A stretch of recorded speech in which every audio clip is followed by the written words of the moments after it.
पुंडलीक वरदे हरिविठ्ठल श्री ज्ञानदेव तुकाराम गोपाल कृष्ण भगवान की जय। मौली ज्ञानेश्वर महाराज की जय। जगद्गुरु तुकाराम महाराज की जय।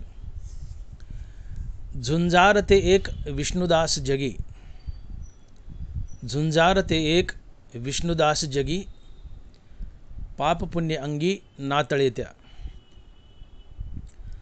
गोविंद आसनी गोविंद शयनी, गोविंद त्या मनी बैसलासे। ऊर्ध्व पुंड्र भाळी, कंठी शोभे माळी, कापिजे कळीकाळ तया बेने। गोविंद आसनी गोविंद शयनी, गोविंद त्या मनी बैसलासे। तुका म्हणे शंख चक्राचे श्रंगार, तुका म्हणे शंख चक्रांचे श्रंगार, नामामृतसार मुखा माझी। गोविंद आसनी गोविंद शयनी, गोविंद त्या मनी बैसलासे। प्रस्तुत कीर्तनरूपी सेवेसाठी निवडलेला अभंग जगद्गुरु श्री संत तुकाराम महाराज यांचा चार चरणाचा नामपर आणि उपदेशपर प्रकरणातील अभंग आहे।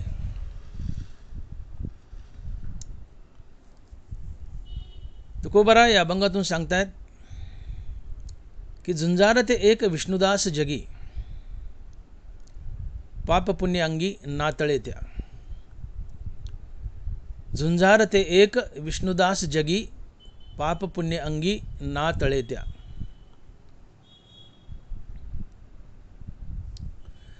झुंजार ते एक विष्णुदास जगी। या जगतामध्ये झुंजार कोण आहे तर एकटा विष्णुदास आहे, अर्थात भगवान विष्णूचा भक्त आहे। का तर तो आपल्या अंगाला पाप पुण्य लागू देत नाही, म्हणून पाप पुण्यांगी नातळे त्या। झुंजार ते एक विष्णुदास जगी, पाप पुण्य अंगी नातळे त्या। झुंज म्हणजे युद्ध आणि झुंजार म्हणजे योद्धा। मग हा योद्धा, हा झुंजार कोण तर विष्णुदास। विष्णुदास आणि विष्णुदास म्हणजे विष्णूचा भक्त। मग तो मुक्त असो किंवा साधक असो, तो भक्त साधक असो की सिद्ध असो, जो सिद्ध आहे जो मुक्त आहे तो विष्णुदास आहेच आहे, पण साधकही छोटा मोठा विष्णुदासच असतो। आणि म्हणून झुंज म्हणजे युद्ध, झुंजार म्हणजे योद्धा, आणि हा योद्धा हा झुंजार म्हणजे विष्णुदास, अर्थात भगवान विष्णूचा भक्त।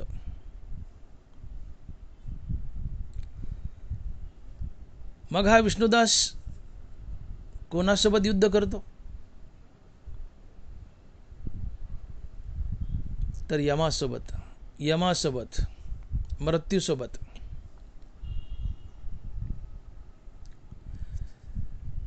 आजपर्यंत तुम्ही आम्ही नाना प्रकारच्या कुस्त्या जिंकल्या, परंतु आम्हाला यमासोबतची कुस्ती जिंकता यावी, आणि ही यमासोबतची कुस्ती आहे मृत्यूवर विजय मिळवणे। मृत्यूवर विजय मिळवणे म्हणजे यमासोबतची कुस्ती जिंकणे।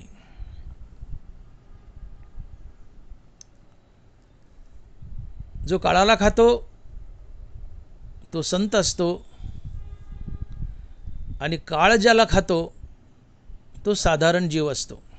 तुमच्या आमच्यासारखा. जो काळाला खातो तो संत असतो, आणि काळ ज्याला खातो तो साधारण जीव असतो. जो काळाला खातो तो संत असतो. आणि म्हणून तुकोबाराय म्हणतायत की जगा काळ खाय, आम्ही माथा दिला पाय. काय बोललो मी? जो काळाला खातो तो संत असतो. आणि म्हणूनच तुकोबाराय अधिकारानं म्हणतात की जगा काळ खाय, आम्ही माथा दिला पाय. एक पाय यमाच्या टाळक्यावर द्यायचा आणि दुसरा पाय वैकुंठात द्यायचा.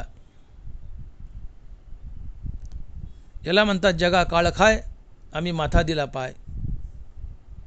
आणि यालाच म्हणतात यमासोबतची कुस्ती जिंकणे, किंवा यालाच म्हणतात जन्म मरणाची कुस्ती जिंकणे, अर्थात जन्म मरणाच्या फेऱ्यातून बाहेर पडणे. ही खरी कुस्ती आहे, हे खरं युद्ध आहे. रात्रंदिवस आम्हा युद्धाचा प्रसंग, अंतर्बाह्य जग आणि मन. तुकोबाराय आमच्या जीवनात सारखाच युद्धाचा प्रसंग आहे. बाहेरून जगाशी युद्ध करायचे आणि आतून मनात नाना प्रकारच्या काम क्रोधादी विकारासोबत युद्ध करायचे, अहंकारासोबत युद्ध करायचे. रात्रंदिवस आम्हा युद्धाचा प्रसंग, अंतर्बाह्य जग आणि मन. सतत आम्ही युद्धच करतोय, बाहेरून जगासोबत आणि आतून अहंकार आणि विषय वासनेसोबत, काम क्रोधादी विकारासोबत.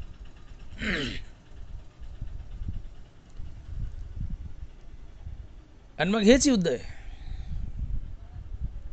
ज्यांनी अहंकार जिंकलाय, विषय वासना जिंकल्या, तो मुक्त होतो. हे युद्ध आहे. अहंकार जिंकणं, विषय वासना जिंकणं हे युद्ध आहे, विकारासोबतचं युद्ध आहे. आणि ज्याने हे युद्ध जिंकलं तो मुक्त होतो. अहंकार गेला, तुका म्हणे देव झाला. बाहेरून जगासोबत युद्ध आहे, आतून अहंकार आणि विषय वासनेसोबत युद्ध आहे, काम क्रोधादी विकारासोबत युद्ध आहे. हे युद्ध आम्हाला जिंकायचे आहे. आम्हाला मृत्यूवर विजय मिळवायचा आहे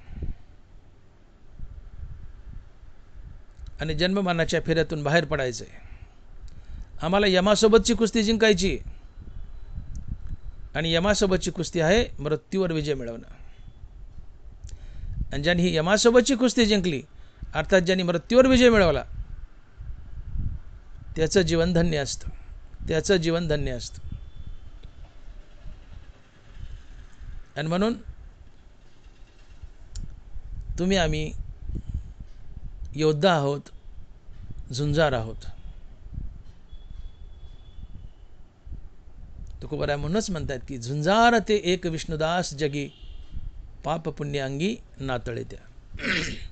आम्ही योद्धे आहोत, झुंजार आहोत, झुंजतोय, लढतोय, युद्ध करतोय. कोणासोबत? तातून विकारासोबत आणि बाहेरून जगासोबत. कशाकरता युद्ध करतोय? मरणावर विजय मिळवण्यासाठी. आणि मरणावर विजय मिळवण्यासाठी यमासोबत युद्ध करावं लागतं, यमासोबत कुस्ती करावं लागते. आणि यमासोबतची कुस्ती म्हणजे मृत्यूवर विजय मिळवणं. आणि म्हणून आम्ही झुंजार आहोत, योद्धे आहोत. झुंजार ते एक विष्णुदास जगी, आम्ही झुंजार आहोत.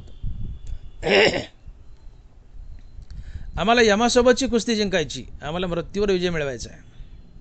अशा बारीक सारीक झुटूरमुटूर कुस्त्यात आम्ही जिंकल्याच, पण आम्हाला यमासोबतची कुस्ती जिंकायची. आणि यमासोबतची कुस्ती म्हणजे मृत्यूवर विजय मिळवणे. आजपर्यंत आमची अनंत अपार जन्मे झाली, पुढे होतील. प्रत्येक जन्मात आम्ही मृत्यूचा घास बनलो, पुढेही बनू. मग असं किती दिवस मृत्यूचा घास बनायचं हे ज्याचं त्यांनी ठरवायचं, ज्याचं त्यांनी ठरवायचं. आपुली आपण करा सोडवन, संसार बंधन तोडा वेगी. संसार बंधन हे स्वतःलाच तोडावं लागतं. तिथं कोणाची मदत चालत नाही, तिथं वशेला चालत नाही, लग्गा चालत नाही, पैसे चालत नाहीत.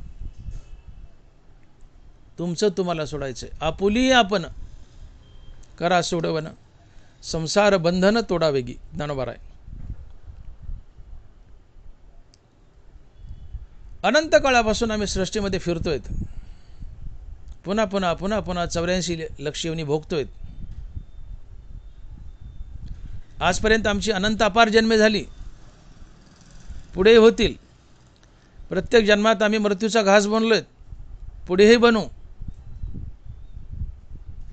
मग असं किती दिवस मृत्यूचा घास बनायचंय हे ज्याचं त्यांनी ठरवावं, ज्याचं त्यांनी ठरवावं.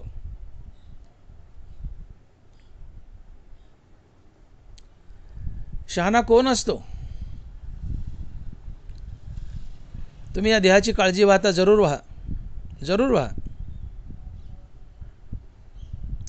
या देहाची काळजी जरूर व्हा.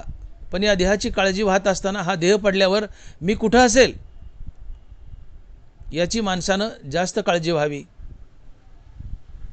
आणि तो शहाणा असतो, तो खरा परमार्थिक असतो. खरा शहाणा किंवा खरा परमार्थिक कोण? तर हा देह पडल्यानंतर मी कुठं असेल याची जो काळजी वाहतो तो खरा शहाणा, तो खरा परमार्थिक. हा देह पडल्यावर मी कुत्रा मांजर होईल, झाडझुडूप होईल, किडामुंगी होईल, स्वर्गात असेल, वैकुंठात असेल, मुक्त होईल का संत होईल, मी कुठं असेल, हा देह पडल्यावर मी कुठं असेल याची जो निरंतर काळजी वाहतो तो खरा शहाणा असतो, तो खरा परमार्थिक असतो. आम्ही नुसती देहाची काळजी वाहतो, काय कामाचे? देह जाणार जाणार, यशी काळोबा खाणार खाणार. नाशिवंत देह जाणार सकळ, आयुष्य खातो काळ सावधान. हा देह जाणारच आहे, आज ना उद्या पडणारच आहे. मला असं म्हणायचं नाही की देहाची काळजी वाहू नका, जरूर व्हा, देहाची काळजी जरूर व्हा. पण या देहाची काळजी वाहत असताना हा देह पडल्यावर मी कुठं असेल याची जास्त काळजी करा. हा देह पडल्यावर मी कुत्रा मांजर होईल, झाडझुडूप होईल, किडामुंगी होईल, स्वर्गात असेल, वैकुंठात असेल, मुक्त होईल का संत होईल, मी कुठं असेल, हा देह पडल्यावर मी कुठं असेल याची जो निरंतर काळजी वाहतो तो खरा शहाणा असतो, तो खरा परमार्थिक असतो. आणि हा देह पडल्यावर मी कुठं असेल याची जो काळजी वाहत नाही तो अविवेकी असतो, तो मूर्ख असतो. आणि म्हणून विवेकी शहाणा सारखी काळजी वाहतो की हा देह पडल्यावर मी कुठं असेल, मी कुठं असेल. तो खरा शहाणा, तो खरा परमार्थिक. माणसाने नेहमी विचार करावा की मी कोण आहे, कुठून आलोय, मला कुठं जायचंय, मी कशा करता आलोय, आलोय मी पण कशा करता आलोय, मला जायचंय कुठं, माझा कायमचा पत्ता काय आहे, माझं कायमचं स्टेशन काय आहे की जिथं मला उतरायचंय. आमच्या जीवनाचा प्रवास चालू आहे, पण कोणत्या स्टेशनवर उतरायचं हेच आम्हाला माहीत नाही. मोठी मौज आहे. आमच्या जीवनाचा प्रवास चालू आहे. एखादा प्रवासी प्रवास करतो, बस असो, रेल्वे असो. रेल्वेने, बसने मनुष्य प्रवास करतो, परंतु कोणत्या स्टेशनवर उतरायचं हेच त्याला माहीत नसतं. एकदा एक मनुष्य बसने प्रवास करतोय. कंडक्टर त्याच्या जवळ गेला, म्हणला मामा पैसे द्या. 500 रुपयाची नोट दिली. म्हणले कुठलं तिकीट देऊ? प्रवासी म्हणतो माहीत नाही. कंडक्टर पुन्हा म्हणतो कुठलं तिकीट देऊ, कुठल्या स्टेशनवर उतरायचं आहे? प्रवासी म्हणतो माहीत नाही. सगळी गाडी हसायली. मनुष्य गाडीने प्रवास तर करतोय, पण कोणत्या स्टेशनवर उतरायचं हेच आम्हाला माहीत नाही.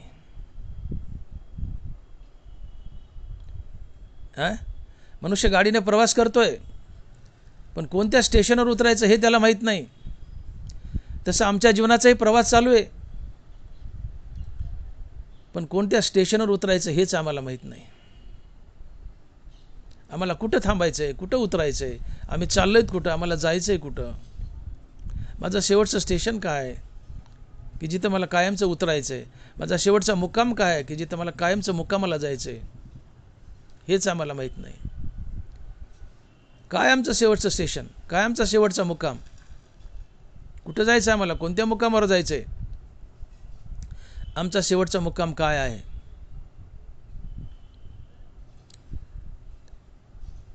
स्वामी विवेकानंदाचे गुरु आणि स्वामी विवेकानंदाचे गुरु म्हणजे रामकृष्ण परमहंस. रामकृष्ण परमहंस आणि भवानी माता, जिला कलकत्त्यात दुर्गा म्हणतात, काली म्हणतात,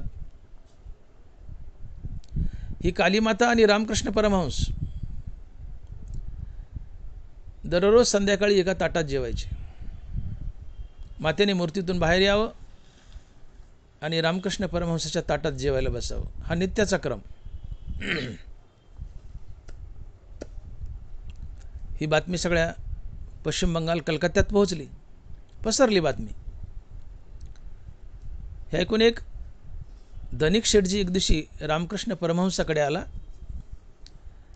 आणि परमहंसाला म्हणतो की परमहंस, मी असं असं ऐकलंय की कालीमाता मूर्तीतून बाहेर येते आणि तुमच्यासोबत ताटात जेवते, खरं आहे का? परमहंस म्हणाले, खरं आहे. मग म्हटले, महाराज थोडी कृपा करा ना, एक दिवस मातेला माझ्या घरी जेवायला पाठवा ना. परमहंस म्हणाले, पाठवतो, त्यात काय अवघड आहे, पाठवतो. म्हणले, तुझा पत्ता सांग. म्हणले माळी वेस, सुभाष रोड, बीड. आता मला कलकत्त्याचे पत्ते नाही म्हणून मी बीडचा सांगायलो, मी बीडचा आहे. माळी वेस, सुभाष रोड, बीड. म्हणले, शेठजी हा तुमच्या घरचा पत्ता आहे, तुमचा पत्ता सांगा. म्हणले, Shri oil mill, MIDC, Beed. म्हणले, शेठजी हा कारखान्याचा पत्ता आहे, तुमचा पत्ता सांगा.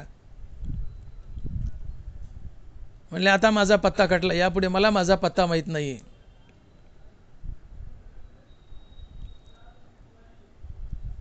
परमहंस म्हणतात, शेठजी जा, घरी जा, आणि ज्या दिवशी तुम्हाला तुमचा कायमचा पत्ता माहीत होईल त्या दिवशी भवानी माता मी न सांगता स्वतःहून तुमच्या घरी येईल आणि तुमच्या ताटात जेवेल. तिथे माझ्या वसिल्याची गरज पडणार नाही. फक्त तुम्ही तुमचा कायमचा पत्ता माहीत करून घ्या. कायमचा पत्ता. मी तो वासुदेव तत्वता, कळो येईल विचारिता. मी तो वासुदेव तत्वता, कळो येईल विचारिता. मी वासुदेव श्रीकृष्ण आहे, मी आत्मा आहे, मी आत्मस्वरूप आहे, मी विश्वव्यापी आत्मस्वरूप भगवान श्रीकृष्ण आहे. अर्थात आत्मस्वरूप हा आमचा कायमचा पत्ता आहे. विश्वव्यापी आत्मस्वरूप वासुदेव श्रीकृष्ण हा आमचा कायमचा पत्ता आहे. आत्मस्वरूप हा कायमचा पत्ता आहे आमचा, आणि आत्मस्वरूपाच्या पत्त्यावर आम्हाला उतरायचं आहे. आणि आत्मस्वरूपाच्या पत्त्यावर जर आम्हाला उतरता आलं नाही तर आमचा पत्ता ठरतो स्मशान. स्मशान. आमच्या जीवनात दोनच पत्ते आहेत, एक आत्मस्वरूपाचा आणि दुसरा स्मशानाचा. कोणत्या पत्त्यावर उतरायचं हे ज्याचं त्यांनी ठरवायचं, ज्याचं त्यांनी ठरवायचं. हिवाळ्याचे दिवस, एक साधू सकाळी 8 वाजता उन्हाला बसलाय, अंगावर शाल घेतली आहे, बाजूला 10-5 भक्तजन बसलेत आणि अध्यात्माची चर्चा चालली आहे. तेवढ्यात एक चोर पळत आला आणि साधूच्या अंगावरची शाल हिसकावून घेतली आणि पळून गेला. साधू उठला. आता चोर पळाला गावाच्या दिशेनं, साधूही पळू लागला त्या चोराला पकडायला, पण उलट्या दिशेनं, आणि तिकडं होतं स्मशान. बाजूला बसलेली माणसं म्हणले, साधू महाराज ही काय भानगड आहे, चोर शाल घेऊन गावाच्या दिशेने पळायला आहे, तुम्ही उलटं पळत आहेत, आणि तुम्ही पळत आहेत तिकडं स्मशान आहे, तुम्हाला अशाने चोर कसा गाठायचा? साधू म्हणतो बाबा तो तरणा ताठा आहे, नवीन पोरगा आहे, मी म्हातारा आहे, मी किती पळालो तो मला गाठणार नाही. मग त्याच्या मागे पळून परेशान होण्यापेक्षा मी त्याच्या कायमच्या पत्त्यावर जाऊन बसतो. मी त्याच्या कायमच्या पत्त्यावर जाऊन बसतो की जिथं त्याला कधी ना कधी यावंच लागेल. आणि हा कायमचा पत्ता आहे स्मशान. आमचा कायमचा पत्ता आहे स्मशान. योगायोग 8 दिवसांनी तो चोर मेला. दृष्टांतातला चोर लवकर मरतो. 8 दिवसांनी चोर मेला. ते जे साधूपाशी बसलेले माणसं होते त्यांनीच त्याची ताटकी बांधली. ताटकीवर चोर टाकला, त्याच्यावर ती साधूची शाल टाकली, त्याच्या अंगावर प्रेत उचललं, स्मशानात आणलं, टेकवलं. तिथं साधू बसलेलाच होता. साधू पटकन उठला आणि ती शाल ओढली आणि हिसकावून घेतली. आणि साधू त्या लोकाला म्हणतो, बघा मी माझी शाल वसूल केली का नाही? केली ना मी माझी शाल वसूल. तुम्ही म्हणले ना तो गावाच्या दिशेने पळतोय, तुम्ही उलटं पळताय ना, पळताय तिकडे स्मशान आहे. मी काय म्हणालो? तो तरणा ताठा आहे, तो मला गाठायचा नाही. मग मी त्याच्या कायमच्या पत्त्यावर जाऊन बसतो. त्याच्या कायमच्या पत्त्यावर जाऊन बसतो आणि कायमचा पत्ता आहे स्मशान. तो आला ना कायमच्या पत्त्यावर, केली ना मी माझी शाल वसूल. आणि म्हणून आत्मस्वरूपाचा पत्ता गाठता नाही आला, आत्मस्वरूपाचा पत्ता जर तुम्हाला गाठता नाही आला तर तुमचा कायमचा पत्ता ठरतो स्मशान. स्मशान समयासी सादर व्हावे, शेवटी एकटेची जाऊनी स्मशानी राहावे. सावता महाराज, शेवटी एकटेची जाऊनी स्मशानी राहावे. एकट्याला जावं लागतं आणि एकट्याला स्मशानात राहावं लागतं. टाकूनही पळती रांडापोरे. बायको उमऱ्यापर्यंत, नवऱ्याचं प्रेत चाललंय, बायको उमऱ्यापर्यंत. बायका स्मशानात येत नाहीत. आपल्यात येतात, पण खरं कल्चर संस्कृती अशी की बायका स्मशानात येत नाहीत. बायको उमऱ्यापर्यंत, मुलं बाळं नातेवाईक चितेपर्यंत. आपला देह जळेपर्यंत, जळेपर्यंत. आणि मग एकटा जीव पुढच्या प्रवासाला निघतो आणि त्याची संगती आत्मा करतो, म्हणून तो जीवात्मा आहे. आणि म्हणून ज्ञानोबा म्हणतात की या जगामध्ये प्रेमाचा एकमात्र विषय आहे आणि तो आहे आत्मा. माऊली लिहितात की निरुपचारा प्रेमा विषय होय जो विरत्तमा, दुजे नव्हे की आत्मा ऐसेची जाणावे. या जगामध्ये निरुपचारिक प्रेमाचा एकच विषय आहे, तो आहे आत्मा. आणि मग प्रेम करायचं तर आत्म्यावर करा की जो तुम्हाला कधीच सोडत नाही. बायकोने उमऱ्यापाशी सोडलं तुम्हाला, मुलाबाळांनी स्मशानातून सोडलं, या देहाने चितेतून सोडलं. जे आम्हाला सोडतात ते आमचे मित्र कसे असतील?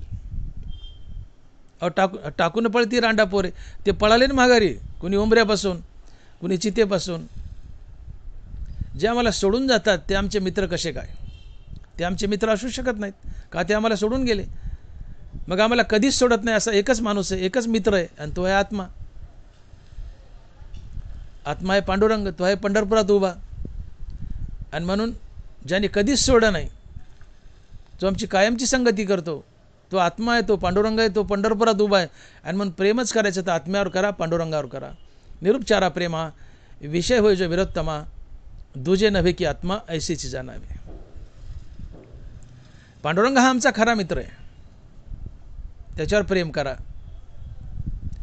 आणि पांडुरंगावर प्रेम केलं तर पांडुरंग तुमचा होतो आणि ही यमासोबतची कुस्ती जिंकण्यास तुम्हाला मदत करतो. पांडुरंगावर प्रेम केलं तर पांडुरंग तुमचा होतो आणि ही यमासोबतची कुस्ती जिंकण्यात तुम्हाला मदत करतो. आणि म्हणून आम्हाला यमासोबतची कुस्ती जिंकायची. आम्ही योद्धे आहोत, आम्ही झुंजार आहोत. आम्हाला झुंज करायचं, युद्ध करायचे, पण कोणासोबत? यमासोबत. का? तर यमासोबत झुंज करून आम्हाला मृत्यूवर विजय मिळवायचा आहे. यमाला हरवायचं आहे. यम आम्हाला वढून नेतो, मारतो. मग यमाने आम्हाला ओढून नेऊ नये, मारू नये, म्हणून आम्हाला यमाला हरवायचं आहे. यमासोबत युद्ध करून, यमासोबत झुंज करून यमाला हरवायचं आहे. यमाला हरवलं म्हणजे तुम्ही मृत्यूवर विजय मिळवला. आणि यमाला हरवण्यासाठी तुम्हाला यमासोबत झुंज करावं लागते. आणि हे विष्णूचे भक्त झुंजार आहेत. आणि म्हणून तुकोबराय अभंगाच्या पहिल्या चरणात लिहित आहेत की झुंजार ते एक विष्णुदास जगी. झुंजार ते एक विष्णुदास जगी, पाप पुण्य अंगी नातळे त्या. झुंजार ते एक विष्णुदास जगी, पाप पुण्य अंगी नातळे त्या. भगवान विष्णूचे भक्त विष्णुदास हे झुंजार आहेत. आणि ते एक मात्र एकटेच झुंजार आहेत. भगवान विष्णूचे भक्तच झुंजार आहेत, बाकी कोणी नाही आहे. झुंजार ते एक एक विष्णुदास जगी. हे विष्णुदास भगवान विष्णूचे भक्त झुंजार आहेत. आणि ते एकटेच झुंजार आहेत. का तर ते यमासोबत झुंज देतात, यमाला हरवतात. आणि यमाला हरवून मृत्यूवर विजय मिळवतात, जन्ममरणाच्या फेऱ्यातून बाहेर पडतात, मुक्त होतात. म्हणून ते झुंजार आहेत. झुंजार ते एक विष्णुदास जगी, पाप पुण्य अंगी नातळे त्या. विष्णुदास झुंजार आहेत. विष्णुदास यमासोबत झुंज करतात, युद्ध करतात, यमाला हरवतात आणि मृत्यूवर विजय मिळवून जन्ममृत्यूच्या फेऱ्यातून बाहेर पडतात, मुक्त होतात, संत होतात. मग हे विष्णुदास यमाला कसं हरवतात आणि मृत्यूवर विजय कशा प्रकारे मिळवतात, तर तुकोबाराय याचं उत्तर देत आहेत. आणि पहिल्या चरणाच्या उत्तरार्धात लिहित आहेत की पाप पुण्य अंगी नातळे त्या. पाप पुण्य अंगी नातळे त्या. विष्णुदास झुंजार आहेत, योद्धे आहेत, लढवई आहेत. विष्णुदास यमासोबत कुस्ती करतात, यमासोबत युद्ध करतात. विष्णुदास यमासोबत युद्ध करून जन्ममरणाच्या फेऱ्यातून बाहेर पडतात. पण कशा कारणानं, कशामुळं, कशा प्रकारे, तर विष्णुदास आपल्या अंगाला पाप पुण्य लागू देत नाहीत.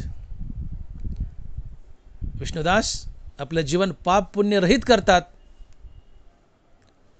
आणि मृत्यूवर विजय मिळवतात आणि जन्ममरणाच्या फेऱ्यातून बाहेर पडतात. आणि म्हणून तुकोबाराय म्हणतात की तुका म्हणे आम्ही झालो अग्निरूप, तुका म्हणे आम्ही झालो अग्निरूप, निधी लागो पाप पुण्य अंगा. विष्णुदास यमासोबतची कुस्ती जिंकतात, यमाला हरवतात, अर्थात मृत्यूवर विजय मिळवतात.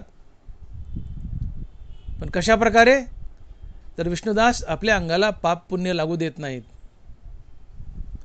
आणि ज्या दिवशी तुमचं जीवन पाप पुण्य रहित होतं, त्या दिवशी श्रीगुरु तुम्हाला शोधत येतो, अहम ब्रह्मास्मी या महावाक्याचे श्रवण करून मुक्ती देतो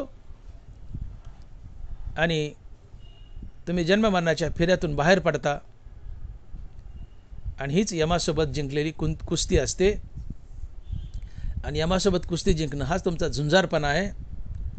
आणि म्हणून तुकोबाराय लिहितात की झुंजार ते एक विष्णुदास जगी, झुंजार ते एक विष्णुदास जगी, पाप पुण्य अंगी नातळे त्या. विष्णुदास जन्ममरणाची लढाई जिंकतात, मृत्यूवर विजय मिळवतात, यमाला हरवतात. कशा प्रकारे, तर विष्णुदास आपल्या जीवनात नगभरही पाप पुण्य येऊ देत नाहीत. आणि म्हणून तुकोबाराय म्हणतात की तुका म्हणे आम्ही झालो अग्निरूप, तुका म्हणे आम्ही झालो अग्निरूप, निधी लागू पाप पुण्य अंगा. तुकोबाराय म्हणले मी माझ्या अंगाला पाप तर लागूच दिलं नाही, पण पुण्यसुद्धा लागू दिलं नाही. तुकोबाराय असे म्हणू शकले असते, तुका म्हणे आम्ही झालो अग्निरूप, निधी लागो पाप अंगा. पाप गलीचे, वाईट आहे, नरकाला नेतं, पुण्य चांगले फार भारी आहे. महाराज म्हणू शकले असते तुका म्हणे आम्ही झालो अग्निरूप नेदी लागो पाप अंगा, असं नाही म्हटलं. तुकोबाराय म्हणतात तुका म्हणे आम्ही झालो अग्निरूप नेदी लागो पाप पुण्य अंगा. तुकोबाराय म्हणतात मी माझ्या अंगाला पाप तर लागू दिलं नाही पण पुण्यही लागू दिलं नाही. का तर पाप जसा एक मळ आहे तसं पुण्यही एक मळ आहे. पाप जसा एक मळ आहे तसं पुण्यही एक मळ आहे.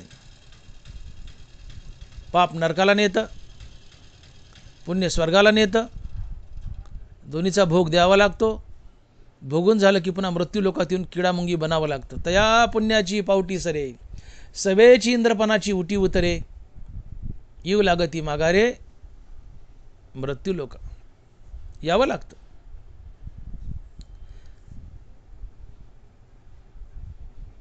नाथ महाराज लिहित आहेत की सुकृत दुष्कृत समान समी, तेची पाविजे मनुष्यभूमी, जे पडे विषमी ते स्वर्गग्रामी का नरकी. तुमच्या जीवनात गडगंज पुण्य आहे, अवघं थोडंसं पाप आहे, तुम्ही स्वर्गाला जाल. तुमच्या जीवनात गडगंज पाप आहे, अवघं थोडंसं पुण्य आहे, तुम्ही नरकाला जाल. तुमच्या जीवनात पाप पुण्य समान आहे, तुम्ही पुन्हा मनुष्य व्हाल. आणि तुमच्या जीवनात पाप पुण्य शिल्लक नाही, तुम्ही मुक्त व्हाल. तुम्ही मुक्त व्हाल. सुकृत दुष्कृत समान समी, तेची पाविजे मनुष्यभूमी, जे पडे विषमी ते स्वर्गग्रामी का नरकी. खूप पुण्य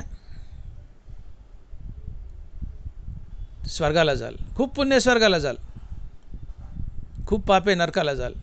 पाप पुण्य समान आहे, पुन्हा मनुष्य व्हाल. पाप पुण्य शिल्लक नाही आहे, मुक्त व्हाल. मुक्त व्हाल. आणि म्हणून मोक्षाची अशी सुद्धा व्याख्या करता येते, किंबहुना मोक्षाची अशीच व्याख्या करावी लागेल की जीवन पाप पुण्य रहित होण्यासाठी आयुष्यभर केलेली रामनामाची साधना म्हणजेच परमार्थ. जीवन पाप पुण्य रहित होण्यासाठी आयुष्यभर केलेली रामनामाची साधना म्हणजेच परमार्थ. परमार्थाची व्याख्या समजून घ्या. काही मिळवणं म्हणजे परमार्थ नव्हे, नको ते घालवणं म्हणजे परमार्थ, अहंकार विषय वासना घालवणं म्हणजे परमार्थ. आणि परमार्थाची दुसरी व्याख्या की जीवन पाप पुण्य रहित होण्यासाठी आयुष्यभर केलेली रामनामाची साधना. नीट ऐका, जीवन पाप पुण्य रहित होण्यासाठी आयुष्यभर केलेली रामनामाची साधना म्हणजेच परमार्थ. जीवन पाप पुण्य रहित बनवा. ज्या दिवशी जीवन पाप पुण्य रहित होईल त्या दिवशी श्रीगुरु शोधत येतो आणि तुम्हाला मुक्ती देतो. आणि म्हणून तुकोबाराय म्हणतात की तुका म्हणे आम्ही झालो अग्निरूप निधी लागो पाप पुण्य अंगा. मी अग्निरूप झालो अर्थात मुक्त झालो. कशाच्या बळावर? तर मी माझ्या अंगाला पाप तर नाही पण पुण्यही लागू दिलं नाही. आणि मग ज्ञानोबा लिहितात की स्वर्ग नरक सूचक अज्ञान व्याले धर्माधिक, ते सांडो निघाली अशेष ज्ञाने येणे. ज्ञानोबा स्वर्ग नरक सूचक अज्ञान व्याले धर्माधिक, ते सांडो निघाली अशेष ज्ञाने येणे.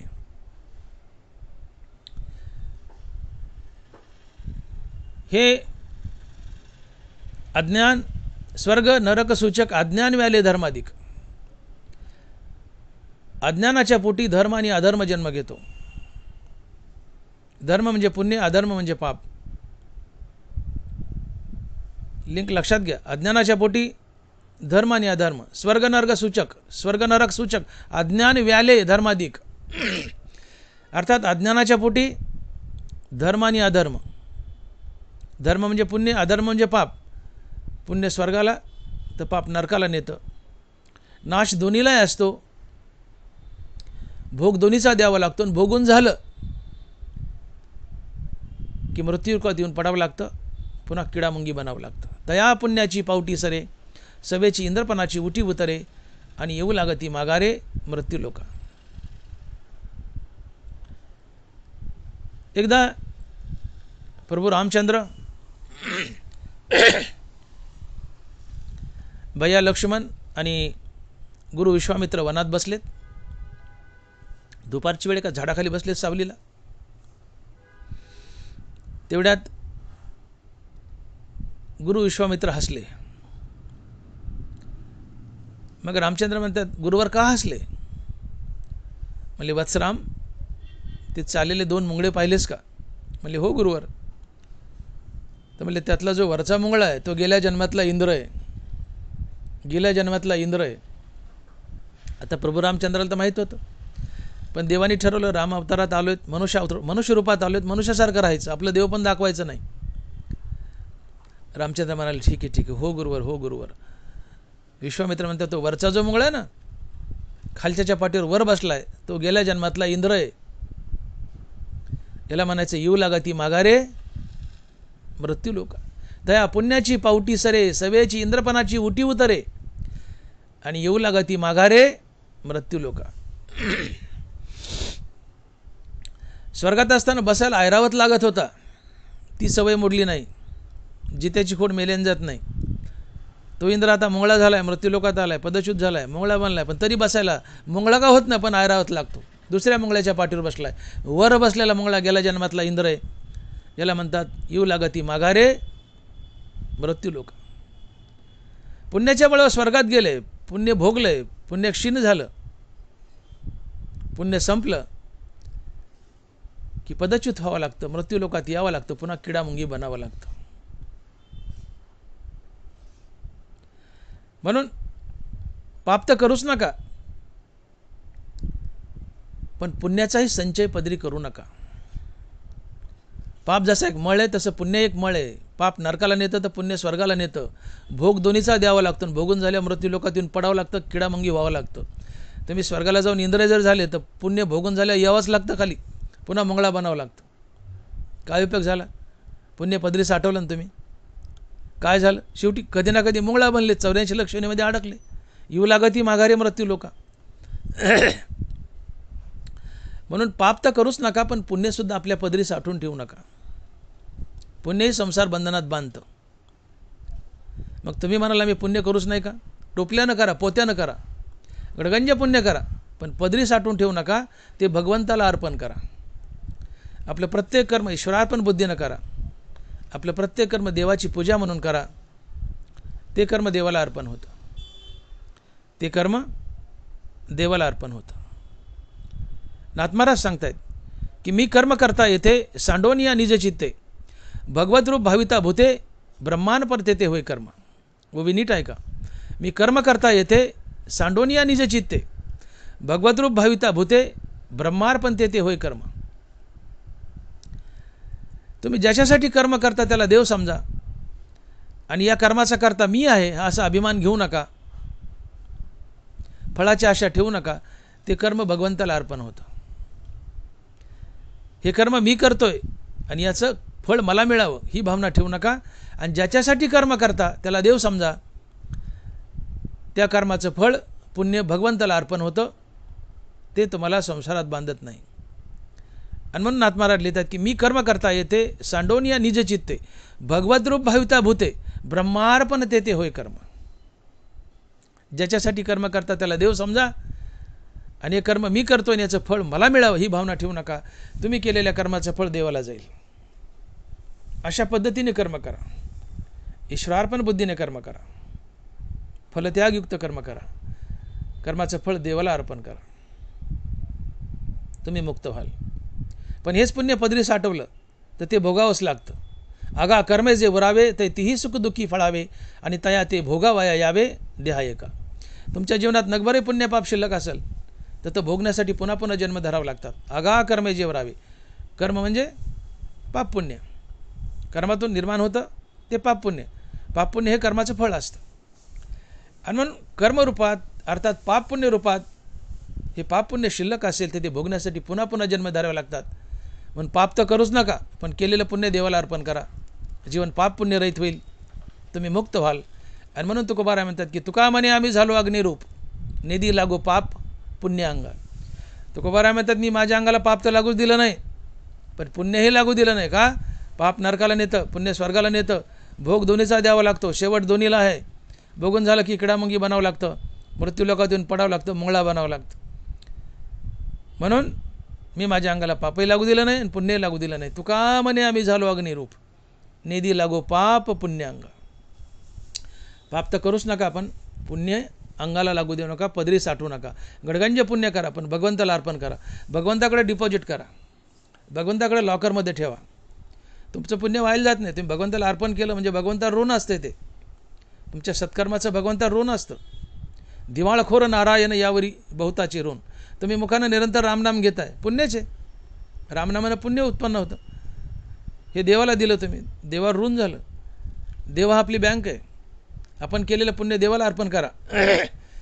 हे देवरूपी बँकेत ठेवा, लॉकरमध्ये ठेवा, सेफ डिपॉझिटमध्ये ठेवा. देव तुम्हाला व्याजासही त्या पुण्याचं फळ देतो. का? तर मरण समय तुमची सेवा करतो आणि तुम्हाला मुक्त करतो. पण नित्य सेवेला मी निदानी सेवकू होय. ते ऋण वैपन देखोनी अंगी, आपली आची उत्तीर्णत्वा लागी, भक्ताची तनुत्यागी परिचर्या करी. तुम्ही केलेलं पुण्य देवाला अर्पण केलं तर देवाकडे सेफ डिपॉझिट आहे, म्हणजे बँकेत टाकलं, देवरूपी बँकेत टाकले. हे व्हायला जात नाही. या पुण्याच्या बळावर देव तुमचा ऋणी होतो. जिवंतपणी तुमच्या संसारात बरकत देतो, तुम्हाला मदत तर करतो, जीवन सुखी तर करतोच, पण मरताना तुमची परिचर्या करतो, तुम्हाला मुक्ती देतो. तुम्ही केलेलं पुण्य व्हायला जात नाही. भले देवाला दिलं म्हणजे व्हायला गेलं, आता परक्याला गेलं असं नाही.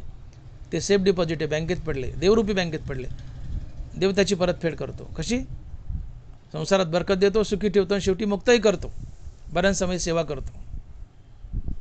पण आपण केलेलं पुण्य भगवंताला अर्पण करा, पदरी साठवून ठेवू नका. अन्यथा पदरी साठवलं तर हेच पुण्य तुम्हाला पुन्हा संसार बंधनात बांधेल. आणि म्हणून मी परमार्थाची व्याख्या अशी केली की जीवन, मी केली म्हणजे व्याख्याची ती, की जीवन पाप पुण्य रहित होण्यासाठी आयुष्यभर केलेली रामनामाची साधना म्हणजेच परमार्थ. जीवन पाप पुण्य रहित होण्यासाठी आयुष्यभर केलेली रामनामाची साधना म्हणजेच परमार्थ. जीवन पाप पुण्यरहित बनवा. गडगंज पुण्य आहे पदरी आणि थोडं पाप आहे, स्वर्गाला जाल. गडगंज पाप आहे, उगं थोडं पुण्य, नरकाला जाल. पाप पुण्य समान आहे, पुन्हा मनुष्य व्हाल. पाप पुण्य शिल्लक नाही, मुक्त व्हाल. नाथ महाराज लिहित आहेत, सुकृत दुष्कृत समान समी, तेची पाविजे मनुष्यभूमी, जे पडे विषमी ते स्वर्गग्रामी का नरकी. म्हणून जीवन पाप पुण्यरहित करा, मुक्त व्हाल. आणि जीवन पाप पुण्यरहित होण्यासाठी आयुष्यभर केलेली रामनामाची साधना म्हणजेच परमार्थ. म्हणजेच परमार्थ. जीवन पाप पुण्यरहित बनवा. आता जीवनात पाप पुण्य कशामुळे येतं आणि जीवन पाप पुण्यरहित कसं करावं? अभंगाच्या पहिल्या चरणात उत्तरार्धात तुकोबाराय बोलतात की पाप पुण्य अंगी नातळे त्या, झुंजार ते एक विष्णुदास जगी. पाप पुण्य अंगी नातळे त्या. विष्णूचे दास झुंजार आहेत, यमासोबत झुंज करतात, युद्ध करतात, यमाला हरवतात, अर्थात मृत्यूवर विजय मिळवतात आणि जन्म मरणाच्या फेऱ्यातून बाहेर पडतात. पण कशाच्या बळावर? तर हे विष्णुदास आपल्या अंगाला पाप पुण्य लागू देत नाहीत. ते आपलं जीवन पाप पुण्य रहित करतात. आणि ज्या दिवशी आपलं जीवन पाप पुण्य रहित होतं त्या दिवशी श्रीगुरु शोधत येतो आणि तुम्हाला अहम ब्रह्मास्मी या महावाक्याचं श्रवण करून मुक्ती देतो. आणि म्हणून तुकोबाराज बोलतात की तुका म्हणे आम्ही झालो अग्निरूप, तुका म्हणे आम्ही झालो अग्निरूप, निधी लागो पाप पुण्य अंगा, निधी लागो पाप पुण्य अंगा. जीवनात पाप पुण्य साठवू नका, पाप पुण्य संसारात बांधाल. अज्ञान व्याले धर्माधिक, स्वर्ग नरक सूचक, स्वर्ग नरक सूचक अज्ञान व्याले धर्माधिक, हे सांडून घाली अशेष ज्ञाने येणे. जीवनात पुण्यही नको, जीवनात पापही नको. पुण्य करा, पाप करायचं नाही, पुण्य करा, पण त्याचं ते केलेलं पुण्य भगवंताला अर्पण करा. भगवंताकडे सेफ डिपॉझिट बँकेत ठेवा, लॉकरमध्ये ठेवा, भगवंत रूपी बँकेत ठेवा. जीवनात दोन गोष्टीमुळे पाप पुण्य येतं. पहिली गोष्ट ज्ञानेंद्रियाचे विषयभोग आणि दुसरी गोष्ट आम्ही केलेली बरी वाईट कर्म. या दोन गोष्टीमुळे आमच्या जीवनात पुण्य आणि पाप येतं. लक्षात आलं? पुण्य पाप काय येतं? पहिली गोष्ट ज्ञानेंद्रियाचे विषयभोग आणि दुसरी गोष्ट आम्ही केलेल्या बऱ्या वाईट कर्मामुळे आमच्या जीवनात पाप पुण्य येतं. मग आता हे पाप पुण्य घालवायचं कसं? ज्ञानेंद्रियाचे विषयभोग यांनी पाप पुण्य येतं, बऱ्या वाईट कर्मामुळे पाप पुण्य येतं. मग हे पाप पुण्य घालवायचं कसं, किंवा आमच्या जीवनात पाप पुण्य येऊच नाही यासाठी आम्ही काय करायचं? तर ज्ञानेंद्रियाच्या विषयाचा त्याग करायचा, आणि कर्मयुक्तीने करायचे, यावर आपण थोडा प्रकाश टाकू.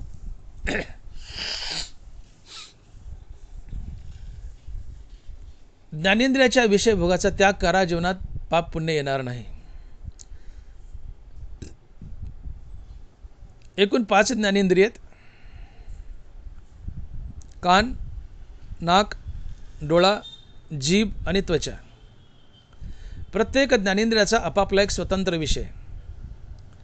शब्द हा कानाचा विषय, रूप हा डोळ्याचा विषय, गंध हा नाकाचा विषय, चव हा जिभेचा विषय आणि स्पर्श हा त्वचेचा विषय.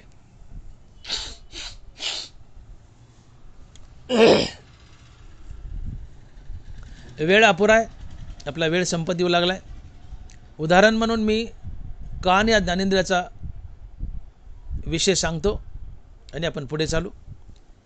एकूण 5 ज्ञानेंद्रिय आहेत. प्रत्येक ज्ञानेंद्रियाचा आपापला स्वतंत्र विषय. उदाहरण म्हणून कानाचं उदाहरण घेऊ. कान हा ज्ञानेंद्रिय. शब्द हा कानाचा विषय. शब्द हे 2 प्रकारचे, एक स्तुतिपर आणि एक निंदापर. स्तुतिपर शब्द कानाच्या आवडीचा विषय, निंदापर शब्द कानाच्या नावडीचा विषय. देखे शब्दाची व्याप्ती निंदा आणि स्तुती, ते तर द्वेषा द्वेष उपजती श्रवणाद्वारे. बरोबर आहे. देखे शब्दाची व्याप्ती निंदा आणि स्तुती. शब्द 2 प्रकारचे, एक स्तुतिपर आणि एक निंदापर. स्तुतिपर शब्द कानाच्या आवडीचा विषय, निंदापर शब्द कानाच्या नावडीचा विषय. आता उदाहरण घ्या, तुमची एखाद्याने स्तुती केली आणि तुमच्या कानाने स्तुती हा विषय भोगला. स्तुती ही कानाला प्रिय असते. स्तुती ही कानाला प्रिय असते. आपण काय बोलत होतो की कान हा ज्ञानेंद्रिय, शब्द हा कानाचा विषय. शब्द हे 2 प्रकारचे, एक स्तुतिपर आणि निंदापर. स्तुतिपर शब्द कानाच्या आवडीचा विषय, निंदापर शब्द कानाच्या नावडीचा विषय. आता गृहीत धरा, तुमची कोणी स्तुती केली आहे आणि कानाने स्तुती हा शब्द भोगला.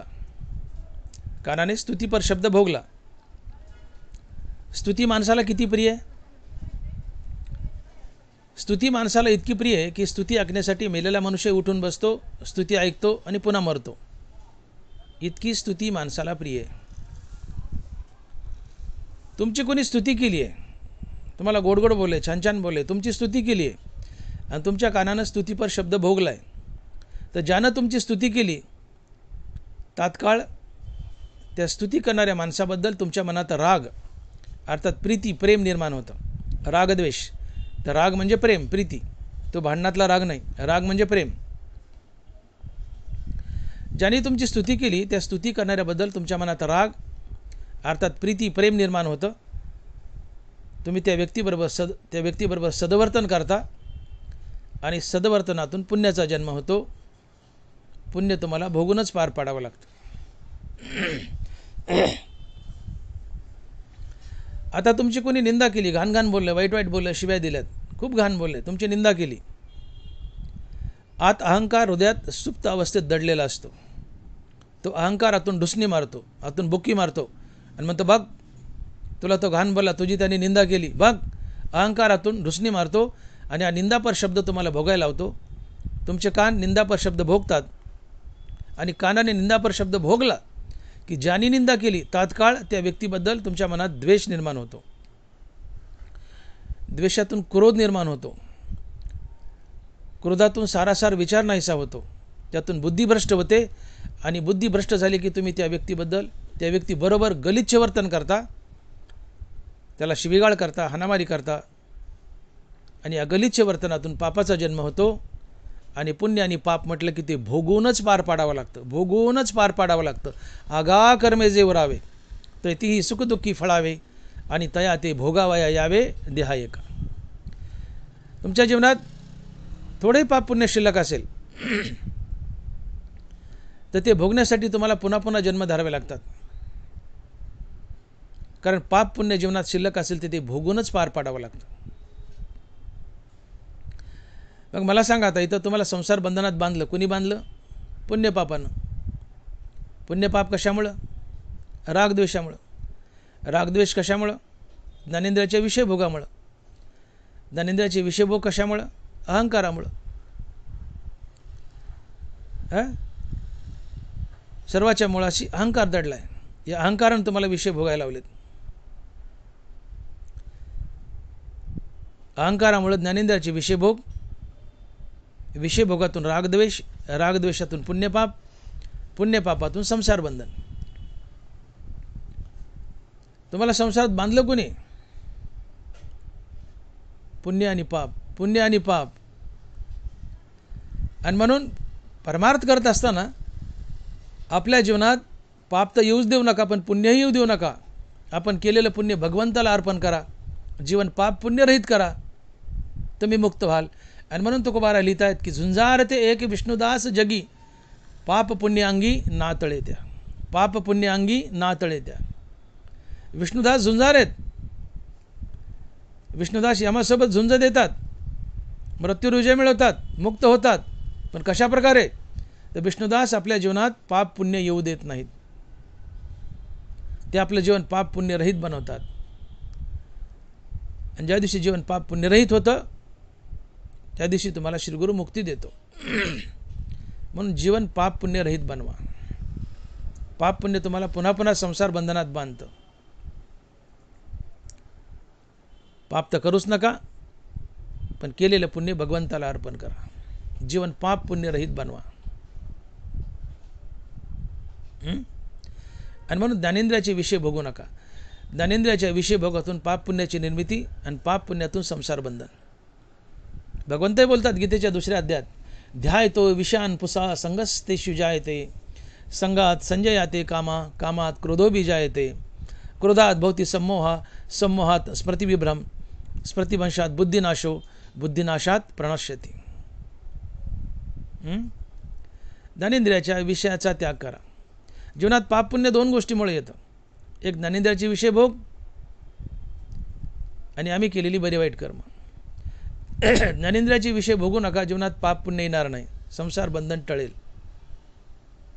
तर आपण एक ज्ञानेंद्रिय पाहिला, कान, की कान हा ज्ञानेंद्रिय. शब्द हा कानाचा विषय.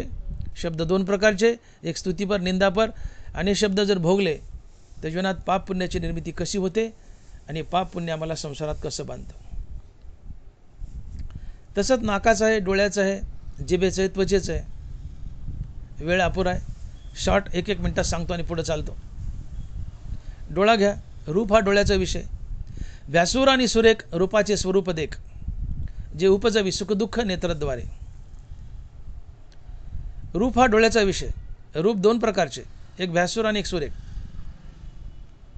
व्यासूर आणि सुरेख रूपाचे स्वरूप देख, जे उपजवी सुखदुःख नेत्रद्वारे. निसर्गतः डोळ्याला रूप पाहणं आवडतं, पण डोळ्याला सुरेख रूप आवडतं, व्यासूर रूप आवडत नाही.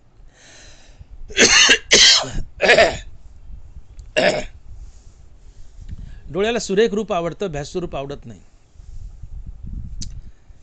एखादी सुंदर तरुणी मोटरसायकलवर पतीच्या मागे बसून चालली, नवऱ्याच्या मागे बसून चालली, तरी सारं जग तिच्याकडे वळवळू पाहतं. हा जगाचा दोष नाही, हा माणसाचा दोष नाही, ती रूपाची ताकद आहे. त्या बाईचं रूप तुमचे डोळे खेचून घेतात. डोळ्याला निसर्गतः रूप निहाळायला आवडतंच, ती रूपाची ताकद असते, हा माणसाचा दोष नसतो. डोळ्याला सुंदर रूप पाहायला आवडतंच. एखादी सुंदर तरुणी पाहिली, तिच्यावर तुम्ही अपाद मस्तक निहाळता, तिला अपाद मस्तक निहाळता, तिच्यावर नजर टाकता, तिच्याबद्दल राग. डोळ्याला सुंदर रूप आवडले, तो तरुण असो किंवा ती मुलगी असो, तुम्ही त्यांना भेटण्याचा अप्रोच करता. त्या व्यक्तीबद्दल राग, रागातून सद्वर्तन, सद्वर्तनातून पुण्य, पुण्य संसारात बांधतं. आता तेच एखादी अकराळ विकराळ घाणेरडी काळी किचकिट बदाडी सदाडी बाई तुमच्या डोळ्यापुढे आली, कुरूप बाई आली. डोळ्याला कुरूप रूप आवडत नाही, भ्यासूर रूप आवडत नाही, पण भ्यासूर रूपाची बाई पुढे आली, तुम्हाला तात्काळ त्या बाईबद्दल तुमच्या मनात द्वेष निर्माण होतो. तिला बोलावं असं वाटत नाही. ती बोलली, बळच बोलली तरी तुम्ही तिला टाळता. ती बोलायला लागली तिला झापता. काय गमावशी गप ना, झापता तिला, कारण तिच्याबद्दल द्वेष, डोळ्याला कुरूप रूप आवडत नाही. तात्काळ त्या व्यक्तीबद्दल द्वेष. ती व्यक्ती आपल्याशी बोलू लागली तर द्वेषातून क्रोध, क्रोधातून गलिचे वर्तन, गलिचे वर्तनातून पाप, पुण्य आणि पाप म्हणलं की संसार बंधन आलंच. आगा कर्मे जेवरावे, भोगूनच पार पाडावं लागतं. पुण्य पाप जीवनात शिल्लक राहिले की भोगावंच लागतं, पुन्हा पुन्हा जन्म धरावेच लागतात. पुण्य पाप संसारात बांधतं. आता नाग घ्या. सुगंधू आणि दुर्गंधू हा परिमळाचा भेदू, घ्राणाशी विषादू तोषू देता. गंध हा नाकाचा विषय. गंध दोन प्रकारचा, एक सुगंध आणि दुसरा दुर्गंध.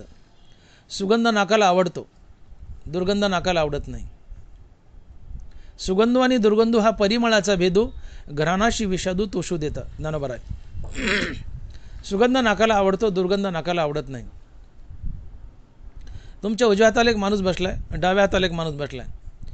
उजव्या हाताला बसलेल्या माणसाने अत्ताराचा बोळा तुमच्या मनगटावर चोळला आहे आणि तुम्हाला वास घ्यायला दिला आहे. तुम्ही म्हणता वाह क्या मजा आ रहा है. त्याला म्हणता सरक अलीकडं. ज्यांनी सुगंध दिला आहे नाकाला, ज्यांनी नाकाला सुगंध दिला अत्ताराचा, त्याच्याबद्दल राग, रागातून सद्वर्तन, सद्वर्तनातून पुण्य, पुण्यातून संसार बंधन. आता डाव्या बाजूला बसला एक माणूस, तो पादलाय. शब्द गलीचे पण अतिशय उपयोगाचा आहे. डाव्या बाजूला बसलाय माणूस, तो पादलाय आणि त्यांनी नाकाला दुर्गंध दिलाय. दुर्गंध नाकाला आवडत नाही. ज्या माणसाने दुर्गंध दिलाय पादून नाकाला, तात्काळ तुम्ही त्याच्याकडे डोळे फावून पाडाल. डोळे पाहून त्याच्याकडे पाहून डोळे फाडाल. त्याच्याकडे पाहून डोळे फाडाल. हीच वेळ सापडली का? कमी खाता येत नव्हतं का? कचकुलभर खाल्लंय. सप्ताह मन किती नुकती खातो. डोकं उठलं ना, काय झाले पादायला? उठीतून, भाडखाऊच्या निघेतून, असे त्याला तुम्ही घाण बोलाल, त्याच्याबरोबर गैरवर्तन कराल, त्यातून पापाचा जन्म. पाप म्हणलं की संसार बंधन. नाकाचा विषय सुगंध दुर्गंध भोगला, जीवनात पाप पुण्य आलं, संसार बंधन आलं. आता आली जीभ.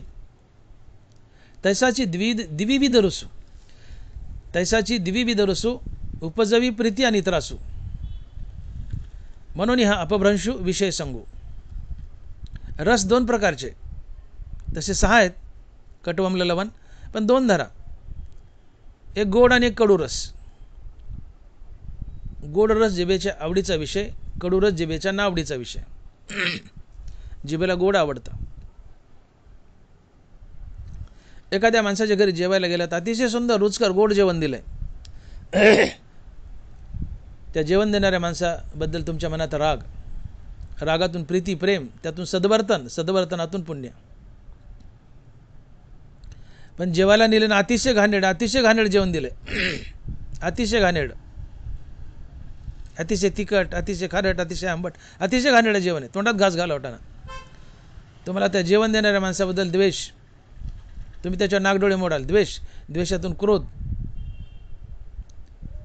क्रोधातून बाचाबाची, गलीचे वर्तन, गलीचे वर्तनातून पाप, पुण्य पाप म्हणलं की संसार बंधन. आता राहिली त्वचा.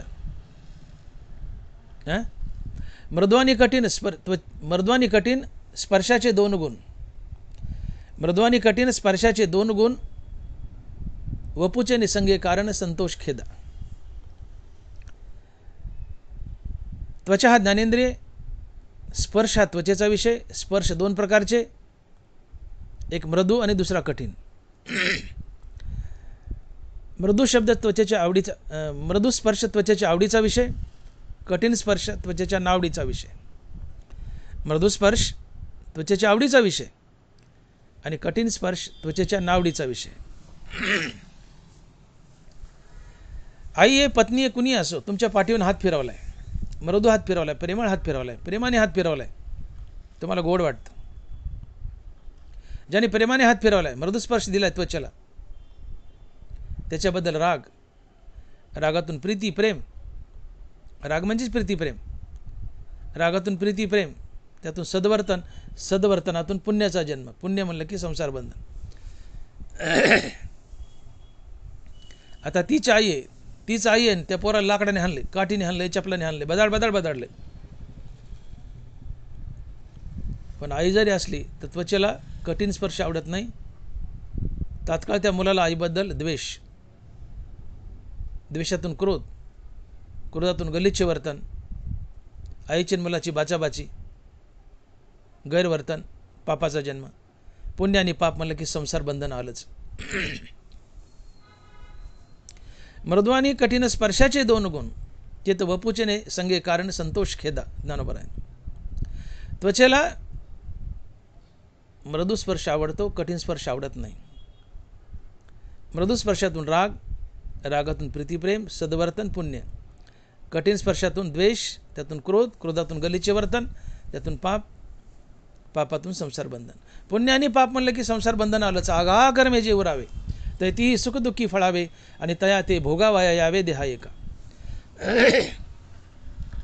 पुण्य आणि पाप म्हणलं की ते तुम्हाला संसार बंधनात बांधणारच. थोडेही पाप पुण्य शिल्लक असेल तर भोगण्यासाठी पुन्हा पुन्हा जन्म धरावे लागतात, संसार बंधनात अडकावं लागतं. आणि म्हणून ज्ञानेंद्रियाचे विषय भोगू नका. जीवनात पाप पुण्याची निर्मिती होणार नाही. तुम्ही ज्ञानेंद्रियाचे विषय भोगले तर त्यातून पाप पुण्याची निर्मिती होईल. हे पाप पुण्य तुम्हाला संसारात बांधेल. परंतु विष्णुदास अर्थात हरिभक्त हे ज्ञानेंद्रियाचे विषय भोगत नाहीत. त्यांनी विषय जिंकलेले असतात. विष्णुदास ज्ञानेंद्रियाचे विषय भोगत नाहीत आणि म्हणून त्यांच्या जीवनात पाप पुण्याची निर्मिती होत नाही. आणि पाप पुण्य जीवनात निर्माण नाही झालं की तुम्ही मुक्त होता. आणि म्हणून विष्णुदास यमासोबतची कुस्ती जिंकतात. ते झुंजार आहेत. विष्णुदास झुंजार आहेत. यमासोबत झुंज देत आहेत. मृत्यूवर विजय मिळवतात. कशा प्रकारे? तर पाप पुण्य अंगी नातळे त्या. विष्णुदास आपल्या जीवनात पाप पुण्य येऊ देत नाहीत. का? तर ते ज्ञानेंद्रियाचे विषय भोगत नाहीत. ज्ञानेंद्रियाचे विषय भोगले नाही की जीवनात पाप पुण्य येत नाही. जीवनात पाप पुण्य नाही आलं तर संसार बंधन टळतं. तुम्ही मुक्त होता. तुम्ही यमासोबतची कुस्ती जिंकता, मृत्यूवर विजय मिळवता. म्हणून झुंजार ते एक विष्णुदास जगी, पाप पुण्य अंगी नातळे त्या. ज्ञानेंद्रियाचे विषय भोगू नका. जीवनात पाप पुण्य येणार नाही. मृत्यूवर विजय मिळाल, यमासोबतची कुस्ती जिंकाल. आपण काय बोललो की जीवनात पाप पुण्य 2 गोष्टीमुळे येतं. एक ज्ञानेंद्रियाचे विषय भोग आणि दुसरं बऱ्या वाईट कर्मामुळं. तर ज्ञानेंद्रियाचे विषय भोगू नका. जीवनात पाप पुण्य येणार नाही. मृत्यूवर विजय मिळवाल. आता दुसरं कारण पाप पुण्य येण्याचं ते आहेत कर्म. कर्म एकूण 4 प्रकारचे. नित्यनैमित्तिक कर्म, काम्य कर्म आणि निषिद्ध कर्म.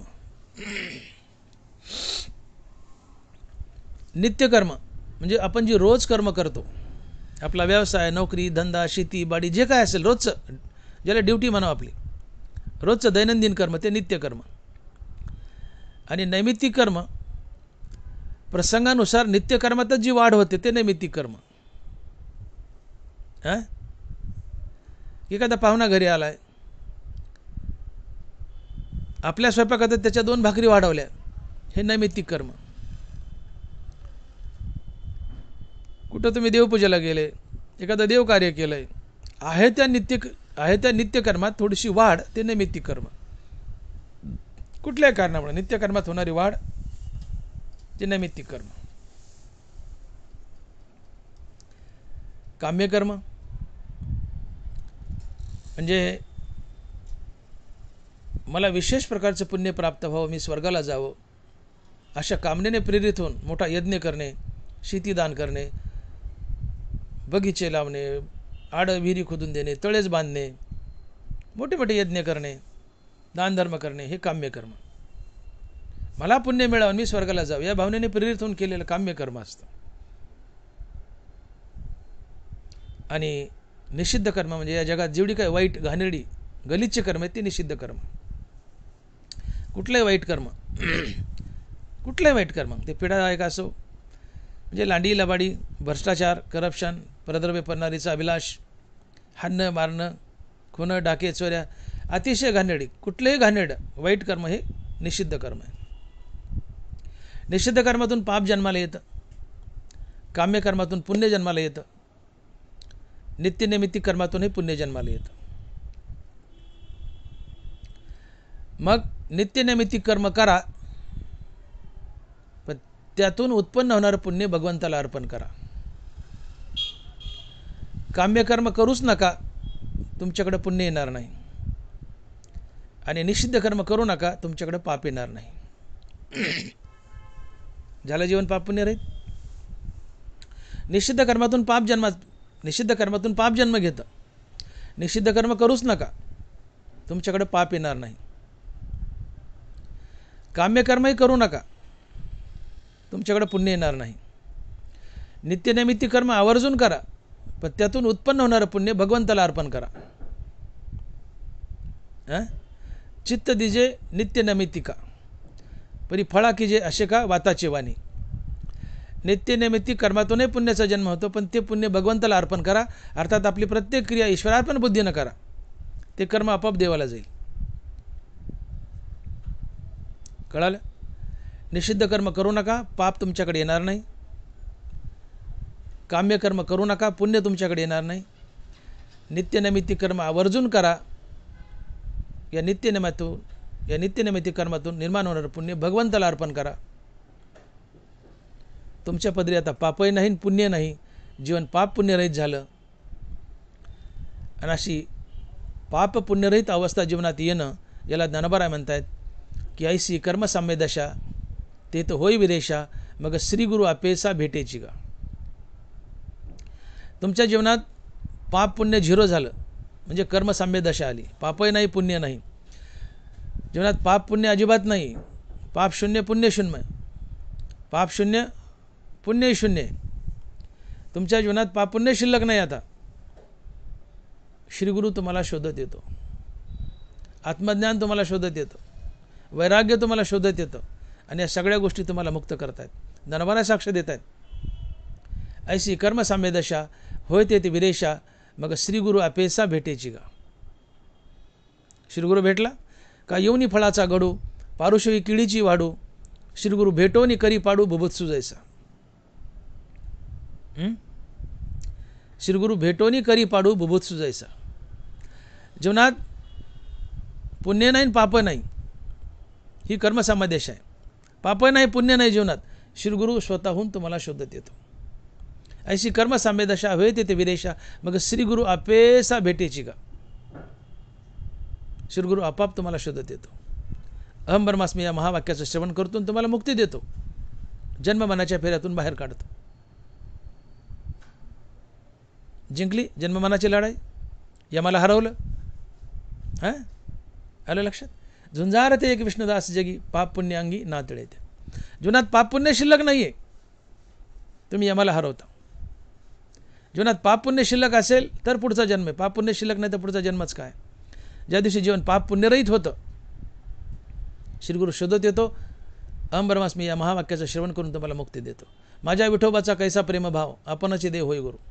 तुम्ही सदशिष्य बना, सद्गुरू आपाप शोधत येतो. तुम्हाला सद्गुरू शोधायची गरज नाही. तुम्ही सदशिष्य बना. आणि सदशिष्य तो असतो की ज्याचं जीवन पाप पुण्यरहित झाले. जीवनात नगभरही पुण्य नाही, नगभरही पाप नाही. तुमचा पुढचा जन्ममनाचा प्रवास थांबतो. तुम्ही मुक्त होता. आणि म्हणून जीवन पाप पुण्यरहित होण्यासाठी आयुष्यभर केलेली रामनामाची साधना म्हणजेच परमार्थ. जीवन पाप पुण्यरहित करा. तुम्हाला श्रीगुरु शोधत येतो. तुम्हाला आत्मज्ञान शोधत येतं. ज्ञानोबा लिहित आहेत, मग सस्य फळपाकात निमालिया कर्मजात आत्मज्ञान गिवंसित अपेसे. आलं आत्मज्ञान. ऐशी कर्मसाम्य दशा होय ते विरेशा, मग श्रीगुरु अपेसा भेटेची गा. आला श्रीगुरु. वैराग्य शोधत येतं.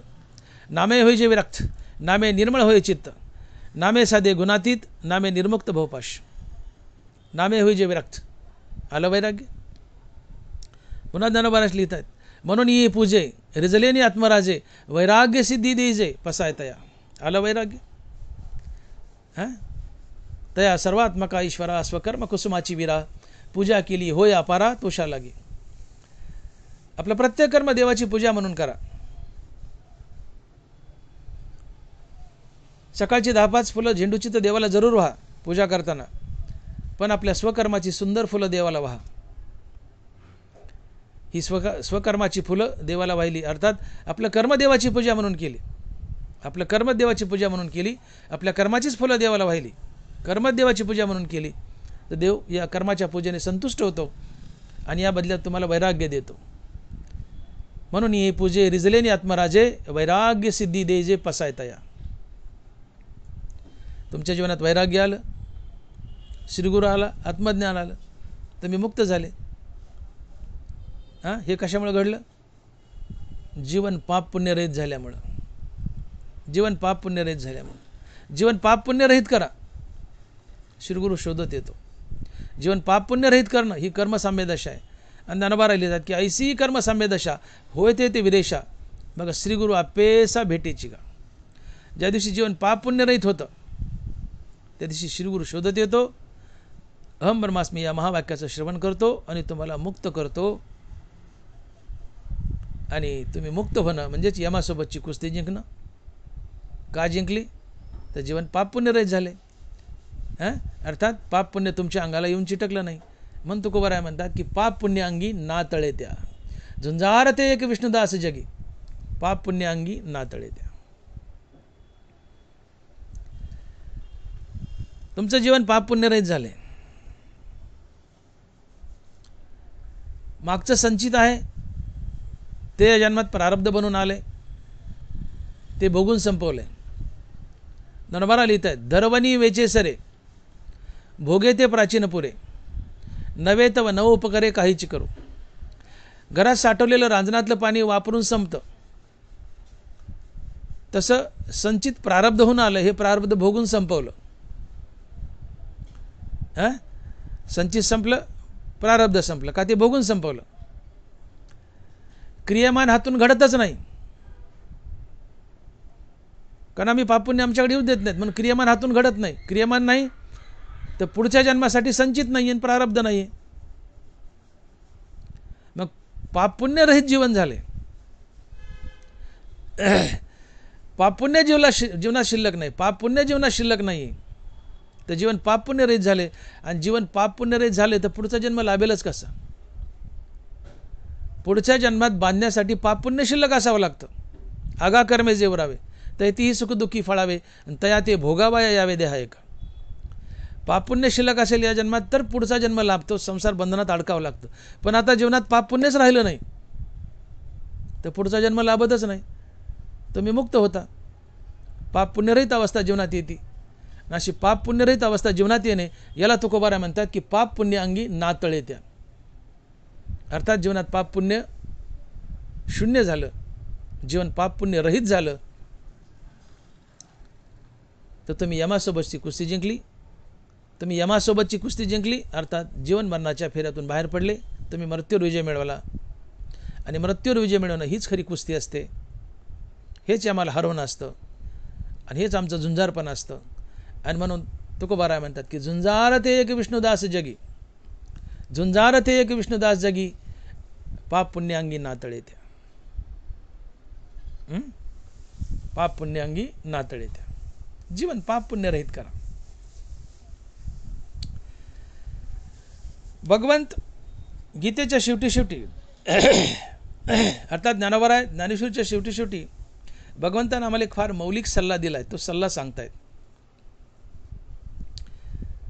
भगवंत म्हणतायत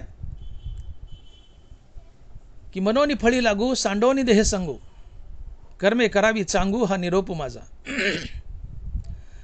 जो जीव बंदे सिनेला सुटके जाचे आपुला, तेने पुढती या बोला आनन कीजे. आपल्या सोडवणे मुमुक्षु जो जागो जाणे, तया सर्वस्वी करणे हेची एक. भगवंताने या 3 वयातून आम्हाला असा उपदेश केलाय. भगवंत म्हणतात की मनोनी फळी लागू सांडोनी देह सांगू, कर्मे करावी चांगू हा निरोप माझा. की बाबांनो, मी तुम्हाला फार चांगला निरोप देऊन जातो, तो माझा निरोप ऐका. काय? की मनोनी फळी लागू सांडोनी देह सांगू, कर्मे करावी चांगू हा निरोप माझा. फलत्यागयुक्त कर्म करा.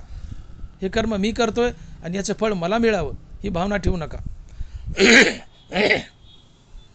कारण कर्म मी करतोय आणि त्याचं फळ मला मिळावं ही भावना ठेवली की तुम्ही संसार बंधनात बांधल्या जाता. तैसा कर्तृत्वाचा मधू आणि फळभोगाचा आस्वादू या दोहीचा नाव बंधू कर्माचा की.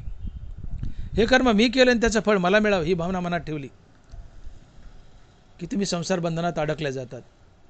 आणि म्हणून भगवंत म्हणतात की म्हणून फळी लागू सांडोनी देह सांगू कर्मे करावी चांगू हा निरोप माझा. कर्म करताना हे कर्म मी करतोय त्याचं फळ मला मिळावं ही भावना ठेवू नका. त्याचं पुण्य आपोआप भगवंताला जाईल. ते पुण्य तुम्हाला संसारात बांधणार नाही. कर्माचं फळ पाप पुण्य असते, पैसा वगैरे नव्हे. कर्मातून पाप पुण्य जन्माला येतं आणि कर्मातून जन्माला आले पाप पुण्य तुम्हाला संसारात बांधतं. तर तुम्ही कर्म केल्यानंतर जे पुण्य निर्माण होतं त्या पुण्याची अपेक्षा करू नका. हे पुण्य मला मिळावं ही भावना ठेवू नका. एखाद्या माणसाला भिकाऱ्याला तुम्ही दान केलं, मी पांडुरंगाला दान केलं ही भावना ठेवा. ते कर्माचं पुण्य आपोआप भगवंताला जातं. म्हणूनच मी बोलून गेलो की मी कर्म करता येते सांडोन या निज चित्ते भगवतरूप भाविता भूते ब्रह्मार्पण ते होय कर्म. या कर्माचा करता मी आहे, याचं फळ मला मिळावं ही भावना ठेवू नका. आणि ज्याच्यासाठी कर्म करता त्याला देव समजा. त्या कर्माचं पुण्य त्या कर्माचं फळ आपोआप देवाला जातं. ते पुण्य तुम्हाला संसारात बांधत नाही. म्हणून फलत्यागयुक्त कर्म करा. कर्म मोठी गमतीची आहेत. कर्मच संसारात बांधतात, कर्मच संसारातून सोडवतात. ज्ञानोबा लिहित आहेत पडतया पृथ्वीच कळवळली बुडतया नदीच धावी नली मृत्यूने आयुष्य वर्दी दिली मरतया जीवी.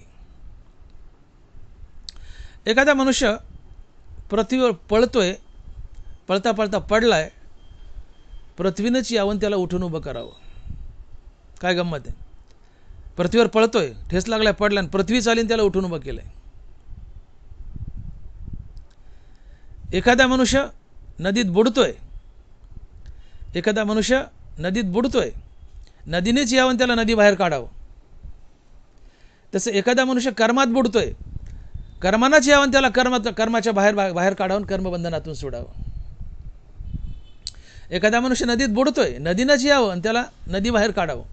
एखादा मनुष्य कर्मबंधनात बुडतोय, कर्मानंच यावं आणि त्या कर्मानेच त्याला कर्मबंधनातून बाहेर काढावं.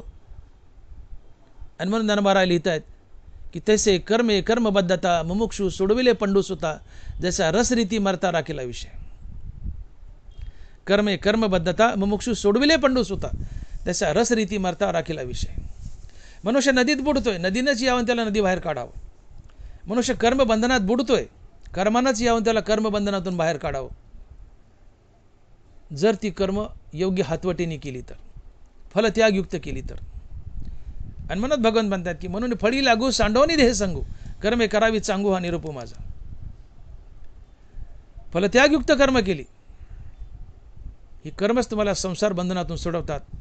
आणि फळाच्या आशेने कर्म केली तर कर्मच तुम्हाला संसार बंधनात बांधतात. म्हणून फळी लागू सांडवणी देह सांगू फलत्यागयुक्त कर्म करा. तसे कर्मे कर्मबद्धता मुमुक्षु सोडविले पंडूसुता जशा रसरीती मरता राखीला विषय. एखाद्या माणसाला साप चावलाय, आम्ही डॉक्टर लोक काय करतो, सलाईनमध्ये सापाचंच विष टाकतो, पण थोडंसं मॉडिफाईड स्वरूपातलं असतंय की ज्याला आम्ही स्नेक व्हेनम म्हणतो. साप चावलेल्या पेशंटला सलाईन लावून त्या सलाईनच्या बाटलीत आम्ही सापाचंच विष टाकतो, थोडं मॉडिफाईड रूपातलं, त्याला स्नेक व्हेनम म्हणतात. अर्थात सापाच्या विषानेच आम्ही विष मारतो. तसं कर्मच कर्मबंधनातून सोडवतात. सापाचं विष उतरवतं, तसं कर्मच कर्मबंधनातून सोडवतात जर ती फलत्यागयुक्त केली तर. तसे कर्मे कर्मबद्धता मुमुक्षु सोडविले पंडूसुता जशा रसरीती मरता राखीला विषय. कर्मच कर्मबंधनात बांधतात, कर्मच कर्मबंधनातून सोडवतात. अर्थात कर्मच संसारात बांधतात, कर्मच संसार बंधनातून सोडवतात. एक जावई होता, एकदा सासरवाडीला गेला. उन्हाळ्याचे दिवस, आंब्याची रेलचेल. आता जावईच तो लाडका असतो. सकाळी आमरस, दुपारी आमरस, संध्याकाळी आमरस आणि त्यात वाटी वाटी तूप. जावायला आमरस आणि तुपाने लागली संडास. सगळं घर बेजार झालं. जावायला संडास लागली, जावायला संडास लागली, परेशान. जावायला कशाने संडास लागली, आमरस आणि त्यात वाटी वाटी तूप. आमरसापेक्षा तुपाने संडास लागली, तुपाने संडास लागली. अजुना काळ सासरा जावं एका वैद्य हाकिमाकडे गेले. तेव्हा डॉक्टर नव्हते आमसारखे MSMD. वैद्य हाकिमाकडे गेले, म्हणले वैद्यसाहेब जावेला संडास लागली. बसा म्हणले, नाडी तपासणी केली. ठीक आहे म्हणले, काही पुड्या बांधल्या दिल्या आणि म्हणले जा एक एक पुडी सकाळ दुपार संध्याकाळ तुपात खालून घ्या, खा म्हणले, संडास राहून जाईल. जावया म्हणतो मेलो आता. वैद्य म्हणतो का हो? म्हणले वैद्यसाहेब तुपाने तर संडास लागली, तुम्ही पुन्हा तुपच खायचं सांगाले का? वैद्य म्हणतो संडास नीट करायची असेल तर पुढ्या तुपातच खावं लागतील, अन्यथा राहणार नाही. सत्य पुढं शहाणपणा चालत नाही. जावाय घरी आला, तुपात त्या पुढ्या खलून खाल्ल्या, संडास राहिली की राहिली संडास. संडास लागली कशाने? तुपानी. राहिली कशाने? तुपानी. संडास लागली कशाने? तुपानी. राहिली कशाने? तुपानी. संसारात बांधलं कोणी? कर्मानी. सोडवलं कोणी? कर्मानी. तैसे कर्मे कर्मबद्धता मुमुक्षु सोडविले पंडूसुता, जैसा रसरीती मरता राखीला विषय. कर्मच कर्मबंधनात बांधतात, कर्मच संसारात बांधतात, कर्मच संसार बंधनातून सोडवतात. योग्य हातवटीने केली तर याचं फळ मला मिळावं, या कर्माचं फळ मला मिळावं या भावनेने केलं तर कर्मच संसार बंधनात बांधतात. आणि कर्म फलत्यागयुक्त केली तर कर्मच संसार बंधनातून सोडवतात. म्हणून पार्था नेनसी कौतिक, हे कर्माची मोचक अपेक्षे असे. ज्ञानोबा आहे या कर्माचं कौतुक पहा म्हणले. कर्माची मोचक अपेक्षे असे. मोचक म्हणजे सोडवणे. कर्मच बांधतात, कर्मच सोडवतात. फळाची आशा धरून कर्म केले बांधतात, फळाची आशा न करता कर्म केले कर्मच सोडवतात. आणि म्हणून मनुष्य रस्त्यानं पळतोय, पडलाय, पृथ्वीने यावं उठून उभं करावं. मनुष्य नदीत बुडतोय, नदीने यावं तुम्हाला नदी बाहेर काढावं. मनुष्य कर्मबंधनात बुडतोय, कर्मानेच यावं तुम्हाला कर्मबंधनातून बाहेर काढावं, जर ती कर्म योग्य हातवटीने केली तर. तसे कर्मे कर्मबद्धता मुमुक्षु सोडविले पंडूसुता, जैसा रसरीती मरता राखीला विषय. अर्थात कर्मच संसार बंधनात बांधतात, कर्मच संसार बंधनातून सोडवतात. आणि म्हणून या कर्माचं फळ मला मिळावं, या कर्माचा करता मी आहे अशी भावना ठेवली. कर्म तुम्हाला संसार बंधनात बांधतात. पाप पुण्य जन्माला येतं कर्मातून, हे पाप पुण्य तुम्हाला संसारात बांधतं. आणि म्हणून अशा योग्य हातवटीने कर्म करा की निषिद्ध कर्म करूच नका, पाप तुमच्याकडे येणार नाही. काम्य कर्म करूच नका, पुण्य तुमच्याकडे येणार नाही. नित्यनैमित्तिक कर्म आवर्जून करा, पण त्याचं पुण्य भगवंताला अर्पण करा. जीवन पाप पुण्यरहित होतं. आणि ज्या दिवशी पाप पुण्यरहित जीवन होतं त्या दिवशी श्रीगुरु शोधत येतो, अहम ब्रह्मास्मी या महावाक्याचं श्रवण करतो आणि तुम्हाला मुक्त करतो. आणि म्हणून जीवनात पाप पुण्य दोन गोष्टीमुळे येतं. एक ज्ञानेंद्रियाचा विषयभोग आणि दुसरं बऱ्या वाईट कर्मामुळं. तर ज्ञानेंद्रियाचे विषयभोग टाळा आणि मी सांगितल्याप्रमाणे योग्य हातवटीने कर्म करा. अर्थात निषिद्ध कर्म करू नका, काम्य कर्म करू नका, नित्यनैमित्तिक कर्म करा, त्याचं पुण्य भगवंताला अर्पण करा. आणि सोबत ज्ञानेंद्रियाचे विषय टाळा. जीवनात पाप पुण्य येणार नाही, जीवन पाप पुण्य रहित होईल. आणि जीवन पाप पुण्य रहित झालं रे झालं की श्रीगुरु शोधत येतो, तुम्हाला अहम ब्रह्मास्मी या महावाक्याचं श्रवण करून मुक्ती देतो. आणि तुम्ही मुक्त होणं म्हणजे जन्ममृत्यूच्या फेऱ्यातून बाहेर पडणं, म्हणजेच यमासोबतची कुस्ती जिंकणं, म्हणजेच यमासोबतची लढाई, म्हणजेच यमासोबतचं झुंज आहे.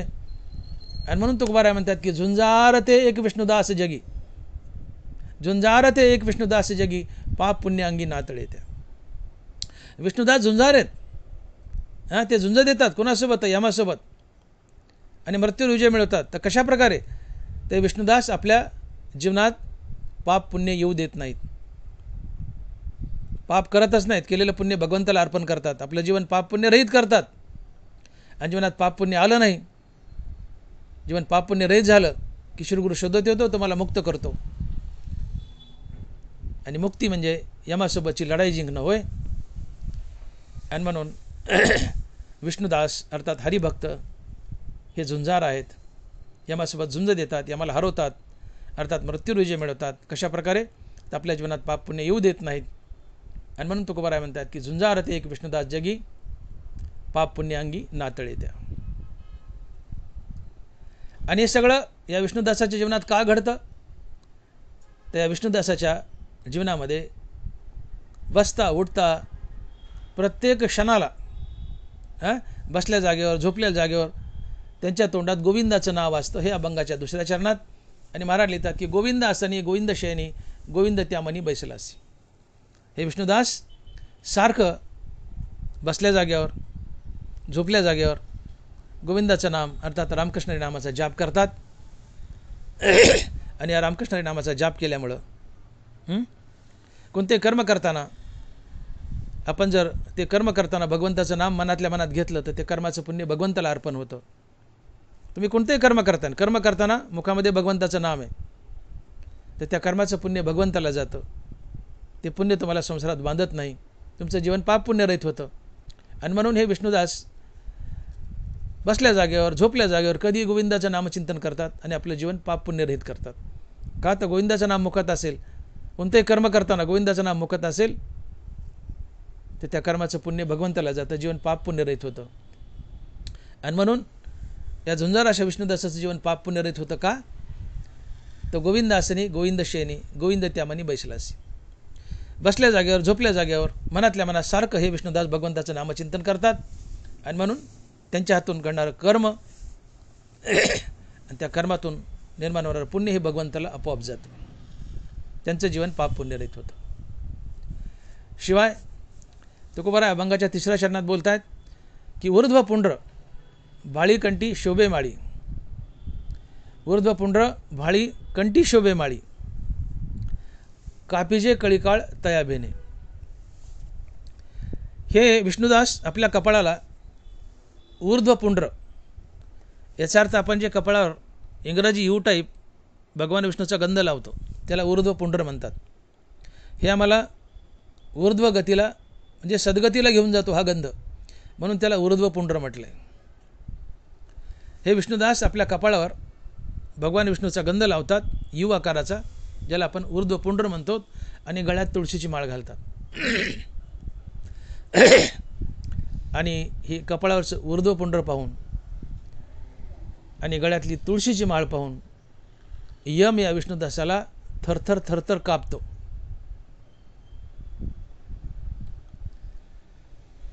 मरताना गळ्यात तुळशीची माळ असावी.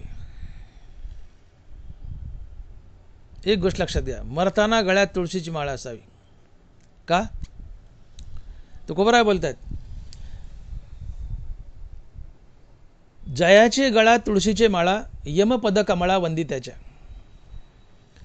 मरताना तुमच्या गळ्यात जर तुळशीची माळा असेल आणि यम तुम्हाला न्यायला आलाय आणि तुमच्या गळ्यात जर माळ दिसली तर यम तुमचं दर्शन घेतो, त्या प्रेताचं दर्शन घेतो आणि भगवंताला पांडुरंगाला वैकुंठात लाइटनिंग कॉल लावतो. पांडुरंगा तुमचं गिरायक की घेऊन जा. पांडुरंग येतून तुम्हाला वैकुंठात घेऊन जातो. मरताना गळ्यात तुळशीची माळ असेल, यम न्यायला आलाय तर यम तुमच्या पाया पडतो, तुम्हाला यमलोकी नेत नाही, पांडुरंगाच्या हवाली करतो, तुम्हाला वैकुंठाची प्राप्ती होते.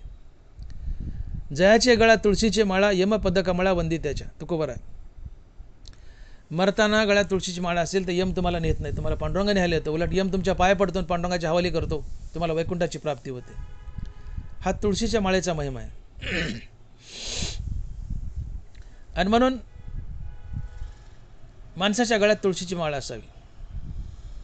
एखाद्या माणसाला जर आपण म्हणलं का नाही माळ घालणार आहे ते म्हणतं आपण काय खात नाहीत बा, मला काय माळेची गरज आहे. आपण काय मटण खात नाहीत बा, मला काय माळेची गरज आहे. अरे भल्या माणसा, मटण सोडण्यासाठी तुळशीची माळ नसते. माळ का घालायची त्याचे अनेक कारण आहेत. गळ्यात जर तुळशीची माळ असेल तर लग्न झाल्यानंतर बायकोच्या गळ्यात मंगळसूत्र घातलं, तिथून पुढं बायकोला पोसवण्याची जिम्मेदारी नवऱ्याची. तसं तुम्ही गळ्यात तुळशीची माळ घातली म्हणजे देह पांडुरंगाला समर्पण केला, तिथून पुढं तुम्हाला पोसवण्याची जिम्मेदारी पांडुरंगाची, म्हणून गळ्यात तुळशीची माळ घालायची. दुसरं कारण, तुळशीची माळ हा पांडुरंगाचा सर्वात आवडता दागिना आहे, म्हणून गळ्यात तुळशीची माळ घालायची. तुळशी हारगळा काशे पितांबर, म्हणून तुळशीची माळ घालायची. तिसरं कारण, तुळशीचे काष्ट जपमाळ करी त्याशी प्रसन्न श्रीहरी. जो तुळशीच्या माळेचा जप करतो त्याला श्रीहरी प्रसन्न असतो, म्हणून तुळशीची माळ घालायची नाथ महाराज. चौथं कारण, माळ का घालावी. चौथं कारण, तुळशी रोपा घाली उदक त्याचे हारती महादोष. ब्रह्मादिका न कळे निशेष जन्म मरण त्या नाही. तुमच्या गळ्यात तुळशीची माळ असेल, रोज सकाळी उठून तुळशीला पाणी घातलं आणि तुळशीला प्रदक्षिणा घातल्या, तुळशीच्या नामाचा जप गेला, तुळशीच्या नामाचा जप केला, तर तुम्ही जन्म मरणाच्या फेऱ्यातून बाहेर पडता. नामदेव महाराज लिहित आहेत, तुळशी रोपा घाली उदक त्याची हारती महादोष. ब्रह्मादिका न कळे निशेष जन्म मरण त्या नाही. गळ्यात तुळशीची माळ असेल, तुम्ही जन्ममृत्यूच्या फेऱ्यातून बाहेर पडता. तुळस तुम्हाला मुक्ती देते, इतकी महान आहे. म्हणून गळ्यात तुळशीची माळ असावी. तुळशीकरिता नमस्कार उतरी पार संसार. गळ्यात तुळस असेल ती तुम्हाला मुक्ती देते. पुढचं कारण, गळ्यात तुळस असेल तर तुमच्या घरात भगवान विष्णू आणि लक्ष्मी येऊन वास करतात, तुम्हाला बरकत देतात. गळ्यात तुळशीची माळ असेल, तुळशीची सेवा केली तर तुमची पापं जातात, तुम्हाला अगणित पुण्य मिळतं. आणि गळ्यात तुळशीची माळ असेल आणि यम न्यायला आलाय तर यम तुमच्या पाया पडतो, तुमचा आत्मा पांडुरंगाच्या हवाले करतो, तुम्हाला वैकुंठाची प्राप्ती होते, तुम्ही जन्म मरणाच्या फेऱ्यातून बाहेर पडता. जयाचे गळ्यात तुळशीची माळा यमपद कमळा वंदी त्याच्या. जयाचे दारी तुळशी वृंदावन, तुळशी वृंदावन ज्याचे द्वारी त्याची प्रसन्न श्रीहरी. ते वर्जियले यमकिंकरी आज्ञा आहे म्हणून या. दारात तुळशी वृंदावन आहे, त्याला श्रीहरी प्रसन्न असतो आणि ते घर यमानं वर्ज्य केलेलं असते. ते वर्जियले यमकिंकरी आज्ञा आहे म्हणून या. ज्याच्या दारात तुळशी वृंदावन आहे, गळ्यात तुळशी माळ आहे, त्याला निहायला यम येतच नाही, येतच नाही. त्याच्या किंकरही येत नाहीत. आणि आलाची यम आणि गळ्यात माळ दिसली तर तुमच्या पाय पडतो, निघून जातो आणि तुमचा आत्मा पांडुरंगाच्या हवाले करतो, तुम्हाला वैकुंठाची प्राप्ती होते. हे तुळशीच्या माळेचे महत्त्व आहे. आमच्याकडे गलिच्छ कल्पना पडल्यात की तुळशीची माळ घालायची, का घालायची, तर मटण बंद करण्यासाठी. अरे बाबा, ते खायचंच नसते, ते वसट वाईट वक्त खायचंच नसते, ते खाऊन कोणाचंच चांगलं होत नाही. मटण खाणाऱ्या माणसाला नरकाशिवाय गती नाही. नाथ महाराज बोलत आहेत, आवडी खावा या मांसा या स्वर्गाची आशा, जे करीती पशुहिंसा तया पुरुषा अद्दपतन नरकवास. जो मनुष्य मटण खातो तो नरकालाच जातो, नरकालाच जातो. मटण खाणाऱ्याला नरकाशिवाय गती नाही, मटण खायचंच नसते. आणि म्हणून मटण बंद करण्यासाठी माळ नसते. आम्ही म्हणलं का नाही, माळ घाला ना, आम्ही काय खात नाहीत बा मटण, आम्ही काय खात नाहीत बा. अरे बाबा, मटण सोडण्यासाठी माळ नाही आहे. माळ का घालाय, मी कारणं सांगितली वर 7-8, त्यासाठी माळ घालायची. आणि म्हणून गळ्यात तुळशीची माळ घाला. तुळस ही पांडुरंगानं गळ्यात धारण केली आहे. तुळशीला वचन दिलं आहे, देव तुळशीचा शब्द मोडत नाही.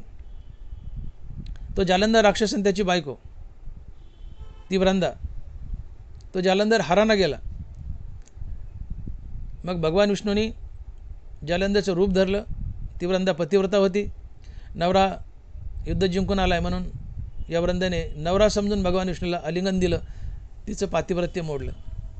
नंतर भगवान विष्णू ओरिजिनल रूपात आले, मूळ रूपात आले. पाहता येतं देव आहेत. देवावरती कोपली, म्हणजे देवा तुम्हाला फसवलंस, माझं पातिव्रत्य भंग केले, तुला याची शिक्षा भोगावी लागेल. तिने तात्काळ जीवन संपून टाकलं. देवानं तिला वचन दिलं की जिथं तुला जाळतील तिथं एक तुळशीचं रोपटं उगवेल आणि ते रोपटं किंवा त्याचे मणी मी माझ्या कंठात धारण करेल. ती प्रसन्न झाली, तिने जीव दिला. जिथं जाळलं तिथं तिथून एक तुळस आली. देवाने ती तुळस अर्थात ती वृंदा, ती तुळस गळ्यात धारण केली. म्हणून ती वृंदा, ती तुळस देवाची प्रिय आहे. ती देवाच्या कंठात आहे, ती देवाच्या कानाजवळ आहे आणि ती देवाला हळूच सांगते, देवाच्या कानात हळूच सांगते. देवाकडे वशिला लावते, आमचा देवा, या माझ्या भक्ताच्या गळ्यात तुळशीची माळ आहे. देवा देवा आमच्या गळ्यात तुळशीची माळ आहे, म्हणजे आमच्या कंठात आहे, आमच्या कानाजवळ आहे. मग ती देवाच्या हळूच कानात सांगते, देवा हे माझं भक्त आहे, याला द्या ना मुक्ती, द्या ना मुक्ती. देवाच्या गळ्यात माळ आहे, आमच्या गळ्यात माळ आहे. आणि गळा आणि कान्यात किती का अंतर आहे, चिटकोनाच्या कानाला. मग देवाच्या गळ्यातली माळ देवाला सांगते, देवा याला द्या ना मुक्ती, हे माझं भक्त, द्या ना मुक्ती. तुळस देवाकडं आम्हाला मुक्ती देण्यासाठी वसिला लावते, वसिला लावते, आम्हाला मुक्ती मिळते. म्हणून तुळस मोक्षदायिनी आहे. गळ्यात मरताना तुळस असेल, तुळशीची माळ असेल तर यम न्यायला आला तर पाय पडतो त्या प्रेताच्या. आणि तुमचा जीवात्मा पांडुरंगाच्या हवाली करतो, तुम्हाला वैकुंठाची प्राप्ती होते. तात्पर्य, गळ्यात तुळशीची माळ आणि तुळशीची सेवा तुमचं जीवन धन्य करते, तुमचं पाप घालवते, तुम्हाला पुण्य देते, संसारात बरकत देते. तुळशीची सेवा केली तर लक्ष्मीनारायण तुमच्या घरात नांदतात, तुम्हाला बरकत देतात, जीवनात सुखसोयी निर्माण करून देतात. आणि शेवटी तुळस तुम्हाला मुक्तीही देते, म्हणून गळ्यात तुळशीची माळ असावी. आणि म्हणून तुकोबाराय अभंगाच्या 3ऱ्या चरणात म्हणतायत की विष्णुदास झुंजार आहेत, ते आपल्या जीवनात पाप पुण्य येऊ देत नाहीत आणि मृत्यूवर विजय मिळवतात. शिवाय रात्रंदिवस गोविंदाचं नाम घेतात आणि शिवाय त्यांच्या गळ्यात तुळशीची माळ असते. आणि तुळशीची माळ, कपाळावर असलेला भगवंताचा गंध यू आकाराचा, ही मुक्ती देण्यासाठी तुम्हाला सहाय्यक ठरतात. एकदा एक मनुष्य जुन्या काळी जागली असायच्या शेतामध्ये. उन्हाळ्याचे दिवस रानात जनावरं बांधायची, जागली असायच्या. एक मनुष्य त्याच्याकडे कुत्रं होतं. कुत्रं कुठं इकडे तिकडे फिरायला गेलं आणि मनुष्य आला, पाहतो तर कुत्रं नाही. म्हटलं गेला असेल इकडे तिकडे. मनुष्य आला, झोपला, तोंडावर पांघरून घेतला आणि झोपला. आता तोंडावर पांघरून घेतलं, झोपला. अर्ध्या तासाने कुत्रं आलं. आता कुत्र्याला काय माहीत हा मालक म्हणून कुत्रं भुंकायला लागलं. मालकाच्या तोंडावर पांघरून आहे, तोंड दिसाना, कुत्रं भुंकायलं, अंगावर आलं. मालकाने तोंडाचं पांघरून काढलं. कुत्र्याने मालकाचं तोंड पाहिलं की कुत्रं लाजलं आणि मागं सरकलं. कुत्रं म्हणलं, अरे हा तर माझा मालक आहे, हा माझा स्वामी आहे, गुन्हा झाला, मी मालकालाच भुंकायलोय. कुत्रं जसं मालकाचं तोंड पाहिलं की लाजतं आणि मागं सरकतो, तसं यमराज तुम्हाला न्यायला येतो. त्यावेळेस तुमचा गळा चापतो, गळ्यात माळा दिसली, कपाळावर ऊर्ध्व पुंड्र दिसलं, अंगावर शंख आणि चक्राचे श्रंगार दिसले, तर यमराज लाजतो, मागे सरकतो त्या कुत्र्यासारखा. त्या प्रेताचं दर्शन घेतो, तुमचा आत्मा पांडुरंगाच्या हवाली करतो, तुम्हाला वैकुंठाची प्राप्ती होती. ही गळ्यात तुळशीची माळ असल्याचा महिमा आहे. ऊर्ध्व पुंड्र, शंख आणि चक्राचा महिमा आहे. आणि म्हणून हे सपोर्टिव्ह आहेत, सहाय्यक आहेत. तुम्ही विष्णुदास आहात, जीवनात पाप पुण्य येऊ देत नाहीत, गोविंदाचं नाम बसता उठता घेत आहेत, मनात गोविंदाचं नाम स्थिरावलंय, यांनी तर तुम्हाला मुक्ती मिळतेच, यांनी तर तुम्ही युद्ध जिंकताच यमासोबतचं. पण याला आधार म्हणून, सैनिक म्हणून, सपोर्ट म्हणून अजून गोष्टी तुकोबारा काय सांगतात की गळ्यात माळ असेल, कपाळावर ऊर्ध्व पुंड्र असेल, आणि शरीरावर ठिकठिकाणी शंख आणि चक्राचे श्रंगार असतील, ठसे असतील, तर हेही तुम्हाला मुक्ती देण्याला मदत करतात. का? तर ही चिन्ह यमाच्या स्वामीचे आहेत. पांडुरंग यमाचा स्वामी आहे. आणि ज्यावेळेस ही चिन्ह तुमच्या शरीरावर आहेत, शंख आहे, चक्र आहे, गळ्यात माळ आहे, कपाळावर ऊर्ध्व पुंड्र आहे, यम न्यायला आल्यानंतर ही सगळी चिन्ह ज्यावेळेस तुमच्या शरीरावर पाहतो त्यावेळेस तो यम लाजतो आणि तो म्हणतात ही तर माझ्या स्वामीची चिन्ह आहेत, मग मी या माणसाला कसा नेऊ. तो उलट तुमच्या पाया पडतो, पांडुरंगाला बोलावून घेतो, तुमचा आत्मा पांडुरंगाची हवाली करतो, तुम्हाला वैकुंठाची प्राप्ती होते, तुम्हाला मुक्ती मिळते. आणि म्हणून कपाळावर ऊर्ध्वपुंड्र नावाचा यू आकार, इंग्रजी यू आकाराचा गंध नेहमी लावा, दररोज लावा, गळ्यात तुळशीची माळ घाला. आणि शेवटच्या चरणात तुकोबारा म्हणतात की शंख आणि चक्र अंगावर धारण करा. महाराज लिहितात की तुका म्हणे शंख चक्राचे श्रंगार, नाम अमृतसार मुखा माझी. तुका म्हणे शंख चक्राचे श्रंगार, नाम अमृतसार मुखा माझी. अर्थात तुम्ही कपाळाला भगवान विष्णूचं चिन्ह आहे, जसं महादेवाचं चिन्ह आहे त्रिपुंड, आडवे तीन बोटं, ते महादेवाचे. तर भगवान विष्णूचं आहे ऊर्ध्वपुंड्र. ऊर्ध्व म्हणजे जे तुम्हाला ऊर्ध्व गतीला नेतं, वैकुंठाला नेतं. आधो म्हणजे खाली, ऊर्ध्व म्हणजे वर, वरच्या गतीला नेतं जे चिन्ह, ते ऊर्ध्वपुंड्र आहे. म्हणून त्याला ऊर्ध्वपुंड्र म्हणतात. ऊर्ध्व म्हणजे वर नेतं, वैकुंठाला नेतं, ते ऊर्ध्वपुंड्र. आपण पंढरपूरला गेले ते मुलं येतात ना ठसे घेऊन, कपाळाला गंध लावते म्हणतात, दॅट इज कॉल्ड एज ऊर्ध्वपुंड्र. ते ऊर्ध्वपुंड्र नावाचा गंध कपाळाला लावा, गळ्यात तुळशीची माळ घाला, आणि अंगावर शंख आणि चक्र, गळ्याला दंडावर शंख आणि चक्राचे ठसे मारा. हे तुमच्या देहावरचे अंगावरचे श्रंगार असतील. हे कंठामध्ये तुळशीची माळ शोभून दिसेल. हे ऊर्ध्वपुंड्र शंख आणि चक्र अंगावर शोभून दिसतील.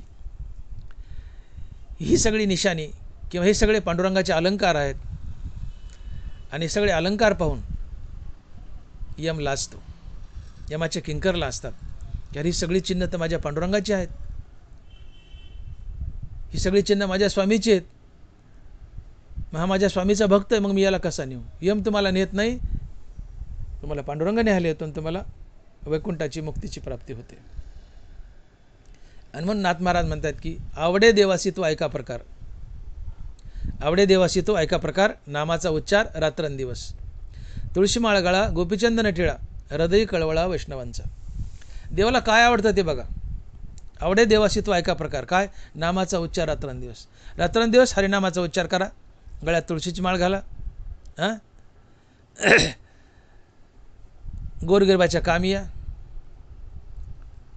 कपाळाला ऊर्ध्वपुंड्र राहू द्या आणि अंगावर शंख आणि चक्राचे ठसे असू द्या. या दोन्ही चरणामध्ये तुम्ही ही अलंकार धारण केली, अर्थात गळ्यात तुळशीची माळ आहे, अंगावर शंख चक्राचे ठसे आहेत, मुखात भगवंताचं नाम आहे, तर नाथ महाराज म्हणतात की असा भक्त भगवंताला पूज्य असतो. देव त्याची पूजा करतो. आवडे देवासी तो ऐका प्रकार. नामाचा उच्चार रात्रंदिवस. तुळशी माळ गळा गोपीचंदन टिळा हृदय कळवळा वैष्णवांचा. तो एका जनार्दनी आयशा परी जो राहे तो पूज्य जगी देवासी. तुमच्या गळ्यात तुळशीची माळे, कपाळाला गोपीचंदे किंवा ऊर्ध्वपुंड्र आहे, अंगावर शंख आणि चक्राचे ठसे आहेत, मुखात भगवंताचं नाम आहे, तर भगवंत तुमची पूजा करतो. भगवंत तुमची पूजा करतो, एवढे तुम्ही महान असतात. आणि सगळी चिन्ह मोक्ष देण्याला सहाय्यक ठरतात. जसं राजा आहे स्वतः तर लढतो, पण सैन्य युद्ध जिंकून द्यायला सहाय्यक ठरतं. तसं विष्णुदास हे यमासोबतची कुस्ती कशाच्या बळावर जिंकतात? तर ते आपल्या अंगाला पाप पुण्य लागू देत नाहीत. का? तर विष्णुदास ज्ञानेंद्रियाचे विषय भोगत नाहीत, म्हणून त्यांच्या जीवनात पाप पुण्य येत नाही. विष्णुदास कर्मयोगी हातोटीने करतात, म्हणून त्यांच्या जीवनात पाप पुण्य येत नाही. विष्णुदासाचं जीवन पाप पुण्यरहित झालं. विष्णुदासाचं जीवन पाप पुण्यरहित झालं म्हणून त्यांना मुक्ती मिळते. आणि मुक्ती मिळणं हे झुंज आहे, हे युद्ध यमासोबतचं. तुम्ही मृत्यूवर विजय मिळवला, यमाला हरवला म्हणजे. आणि म्हणून विष्णुदास आपल्या जीवनात पाप पुण्य येऊ देत नाहीत. आणि पाप पुण्य जीवनात आलं नाही की तुम्हाला श्रीगुरु शुद्ध देतो, मुक्ती देतो. हेच यमासोबतचं झुंज आहे किंवा मृत्यूवर विजय मिळवणं होय. तुमच्या जीवनात पाप पुण्य आलं नाही की तुम्ही मुक्त होताच, यमाला हरवता, मृत्यूवर विजय मिळवता. जीवन पाप पुण्यरहित होणं या बळानेच तुम्ही मुक्त झालेले असतात. परंतु याला सहाय्यक म्हणून, जसं राजाला सहाय्यक म्हणून सैन्य असतं, याला सहाय्यक म्हणून विष्णुदास आपल्या मुखात गोविंदाचं सातत्यानं नामधारण करतो. आपल्या कपाळावर ऊर्ध्वपुंड्र अर्थात भगवंताचा टिळा लावतो, गळ्यात तुळशीची माळ घालतो, अंगावर शंख आणि चक्राचे ठसे मारतो. हे सगळे ठसे अंगावर पाहिले, गळ्यात तुळशीची माळ पाहिली की यम म्हणतो ही माझ्या स्वामीची चिन्ह आहेत. यम म्हणतो मी माझ्या स्वामीच्या भक्ताला कसा नेऊ, म्हणून यम तुमच्या पाय पडतो आणि तुमचा आत्मा पांडुरंगाच्या हवाली करतो. तुम्हाला पांडुरंग न्यायला येतो, पांडुरंग घेऊन जातो, तुम्हाला वैकुंठाची प्राप्ती होती, तुमचं जीवन धन्य होतं, तुम्ही मुक्त होता. आणि हीच यमासोबतची जिंकलेली लढाई असते. आणि म्हणून अंगावर कपाळाला ऊर्ध्वपुंड्र असू द्या, गळ्यात तुळशीची माळ असू द्या, अंगावर शंखचक्राचे ठसे असू द्या, तुम्ही मुक्त व्हाल. आणि म्हणून तुकोबाराय म्हणतात की तुका म्हणे शंखचक्राचे शंगार नामामृतसार मुखा माझी. विठोबाय रखुमाई, जय जय विठोबाय रखुमाई, विठोबाय रखुमाई, जय जय विठोबाय रखुमाई. येतामाती आपण अभंगाचा भावार्थ पाहिलाय. सारांश तुकोबाराय म्हणतात झुंजारते एक विष्णुदास जगी, पाप पुण्य अंगी नातळे त्या. विष्णुदास झुंजार आहेत. विष्णुदास झुंज देतात. कोणाबरोबर? तर यमाबरोबर. यमासोबतची कुस्ती तुम्हा मला प्रत्येकाला जिंकायची. आणि यमासोबतची ही कुस्ती म्हणजे मृत्यूवर विजय मिळवणं. तुम्हा आम्हाला यमासोबत झुंजायचं आहे. आम्ही विष्णुदास आहोत. तुम्हा आम्हाला यमासोबत झुंजायचं आहे आणि यमासोबत झुंजून यमाला हरवायचं आहे आणि यमाला हरवणं म्हणजे मृत्यूवर विजय मिळवणं. जन्ममृत्यूच्या फेऱ्यातून बाहेर पडणं, मुक्त होणं. आणि जन्ममृत्यूच्या फेऱ्यातून बाहेर पडण्यासाठी अर्थात यमाला हरवण्यासाठी आम्हाला एकच करायचं की आमचं जीवन पाप पुण्यरहित करायचं. ज्या दिवशी जीवन पाप पुण्यरहित होतं त्या दिवशी श्रीगुरु शोधत येतो. अहं ब्रह्मास्मी या महावाक्याचं श्रवण करून आम्हाला मुक्त करतो. जीवन पाप पुण्यरहित झालं म्हणजे तुम्ही यमासोबतची कुस्ती जिंकली, अर्थात यमासोबतचं झुंज जिंकलं, मृत्यूवर विजय मिळवला.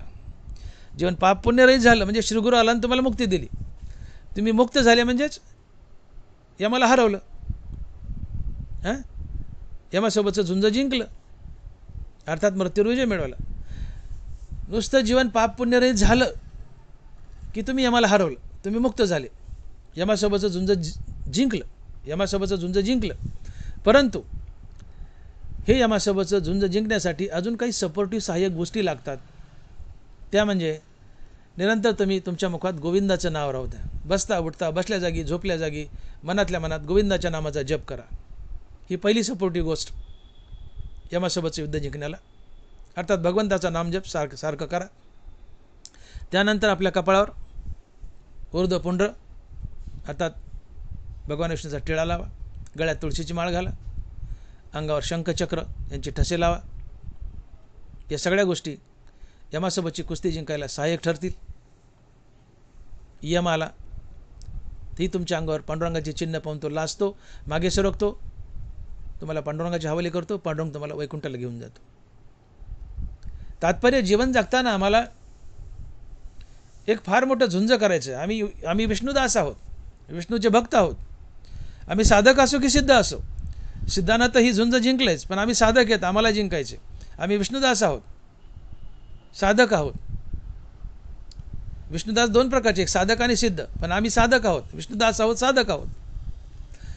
आणि आम्हाला एक झुंज जिंकायचं, एक लढाई जिंकायची. कुणासोबत? यमासोबत. आणि यमासोबतचं झुंज, यमासोबतचं युद्ध आहे मृत्यूवर विजय मिळवणं. तुम्ही तुमच्या जीवनात नाना प्रकारच्या कुस्त्या जिंकल्या, पण तुम्हाला एक महत्त्वाची कुस्ती जिंकायची, ती यमासोबतची, आणि ती आहे मृत्यूवर विजय मिळवणं. आणि हेच झुंज आहे. आणि जो यमासोबत झुंज देतो आणि यमाला हरवतो तो झुंजार असतो, तो विष्णुदास असतो. आणि म्हणून आम्ही विष्णुदास आहोत, आम्हाला यमासोबत झुंज द्यायची आहे. यमासोबत झुंज म्हणजे मृत्यूवर विजय मिळवायचा आणि मुक्त व्हायचं आहे. ते कसं व्हायचं? तर जीवन पाप पुण्यरहित करून व्हायचं आहे. आणि म्हणून सातत्यानं अशी कर्म करा की जीवनात पाप पुण्य येणार नाही. ज्ञानेंद्रियाचे विषय भोगू नका, जीवनात पाप पुण्य येणार नाही. जीवन पाप पुण्यरहित झालं की श्रीगुरु शोधत येईल, तुम्हाला अहं ब्रह्मास्मी या महावाक्याचं श्रवण करून मुक्त करील. आणि तुम्ही मुक्त होणं म्हणजेच मृत्यूवर विजय मिळवणं, जन्ममरणाच्या फेऱ्यातून बाहेर पडणं. आणि जन्ममरणाच्या फेऱ्यातून बाहेर पडणं म्हणजेच यमासोबत दिलेलं झुंज, आणि जो झुंज देतो तो झुंजार. आणि म्हणून झुंजार ते एक विष्णुदास जगी, पाप पुण्य अंगी नातळे त्या. ज्ञानेश्वर माऊली ज्ञानराज माऊली तुकाराम, ज्ञानेश्वर माऊली ज्ञानराज माऊली तुकाराम. जय विठ्ठल जय जय विठ्ठल. बोली लिले कुरे वेळी वाकुडी उत्तरे, करा क्षमा अपराध महाराज तुम्ही सिद्ध. ज्ञानदेव तुकाराम तुकाराम तुकाराम तुकाराम तुकाराम तुकाराम. पुंडलिक वरदे हरि विठ्ठल श्री ज्ञानदेव तुकाराम. गोपाल कृष्ण भगवान की जय. माऊली ज्ञानेश्वर महाराज की जय. जगद्गुरु तुकाराम महाराज की जय. विठ्ठल विठ्ठल विठ्ठल विठ्ठल विठ्ठल विठ्ठल विठ्ठल विठ्ठल विठ्ठल विठ्ठल विठ्ठल.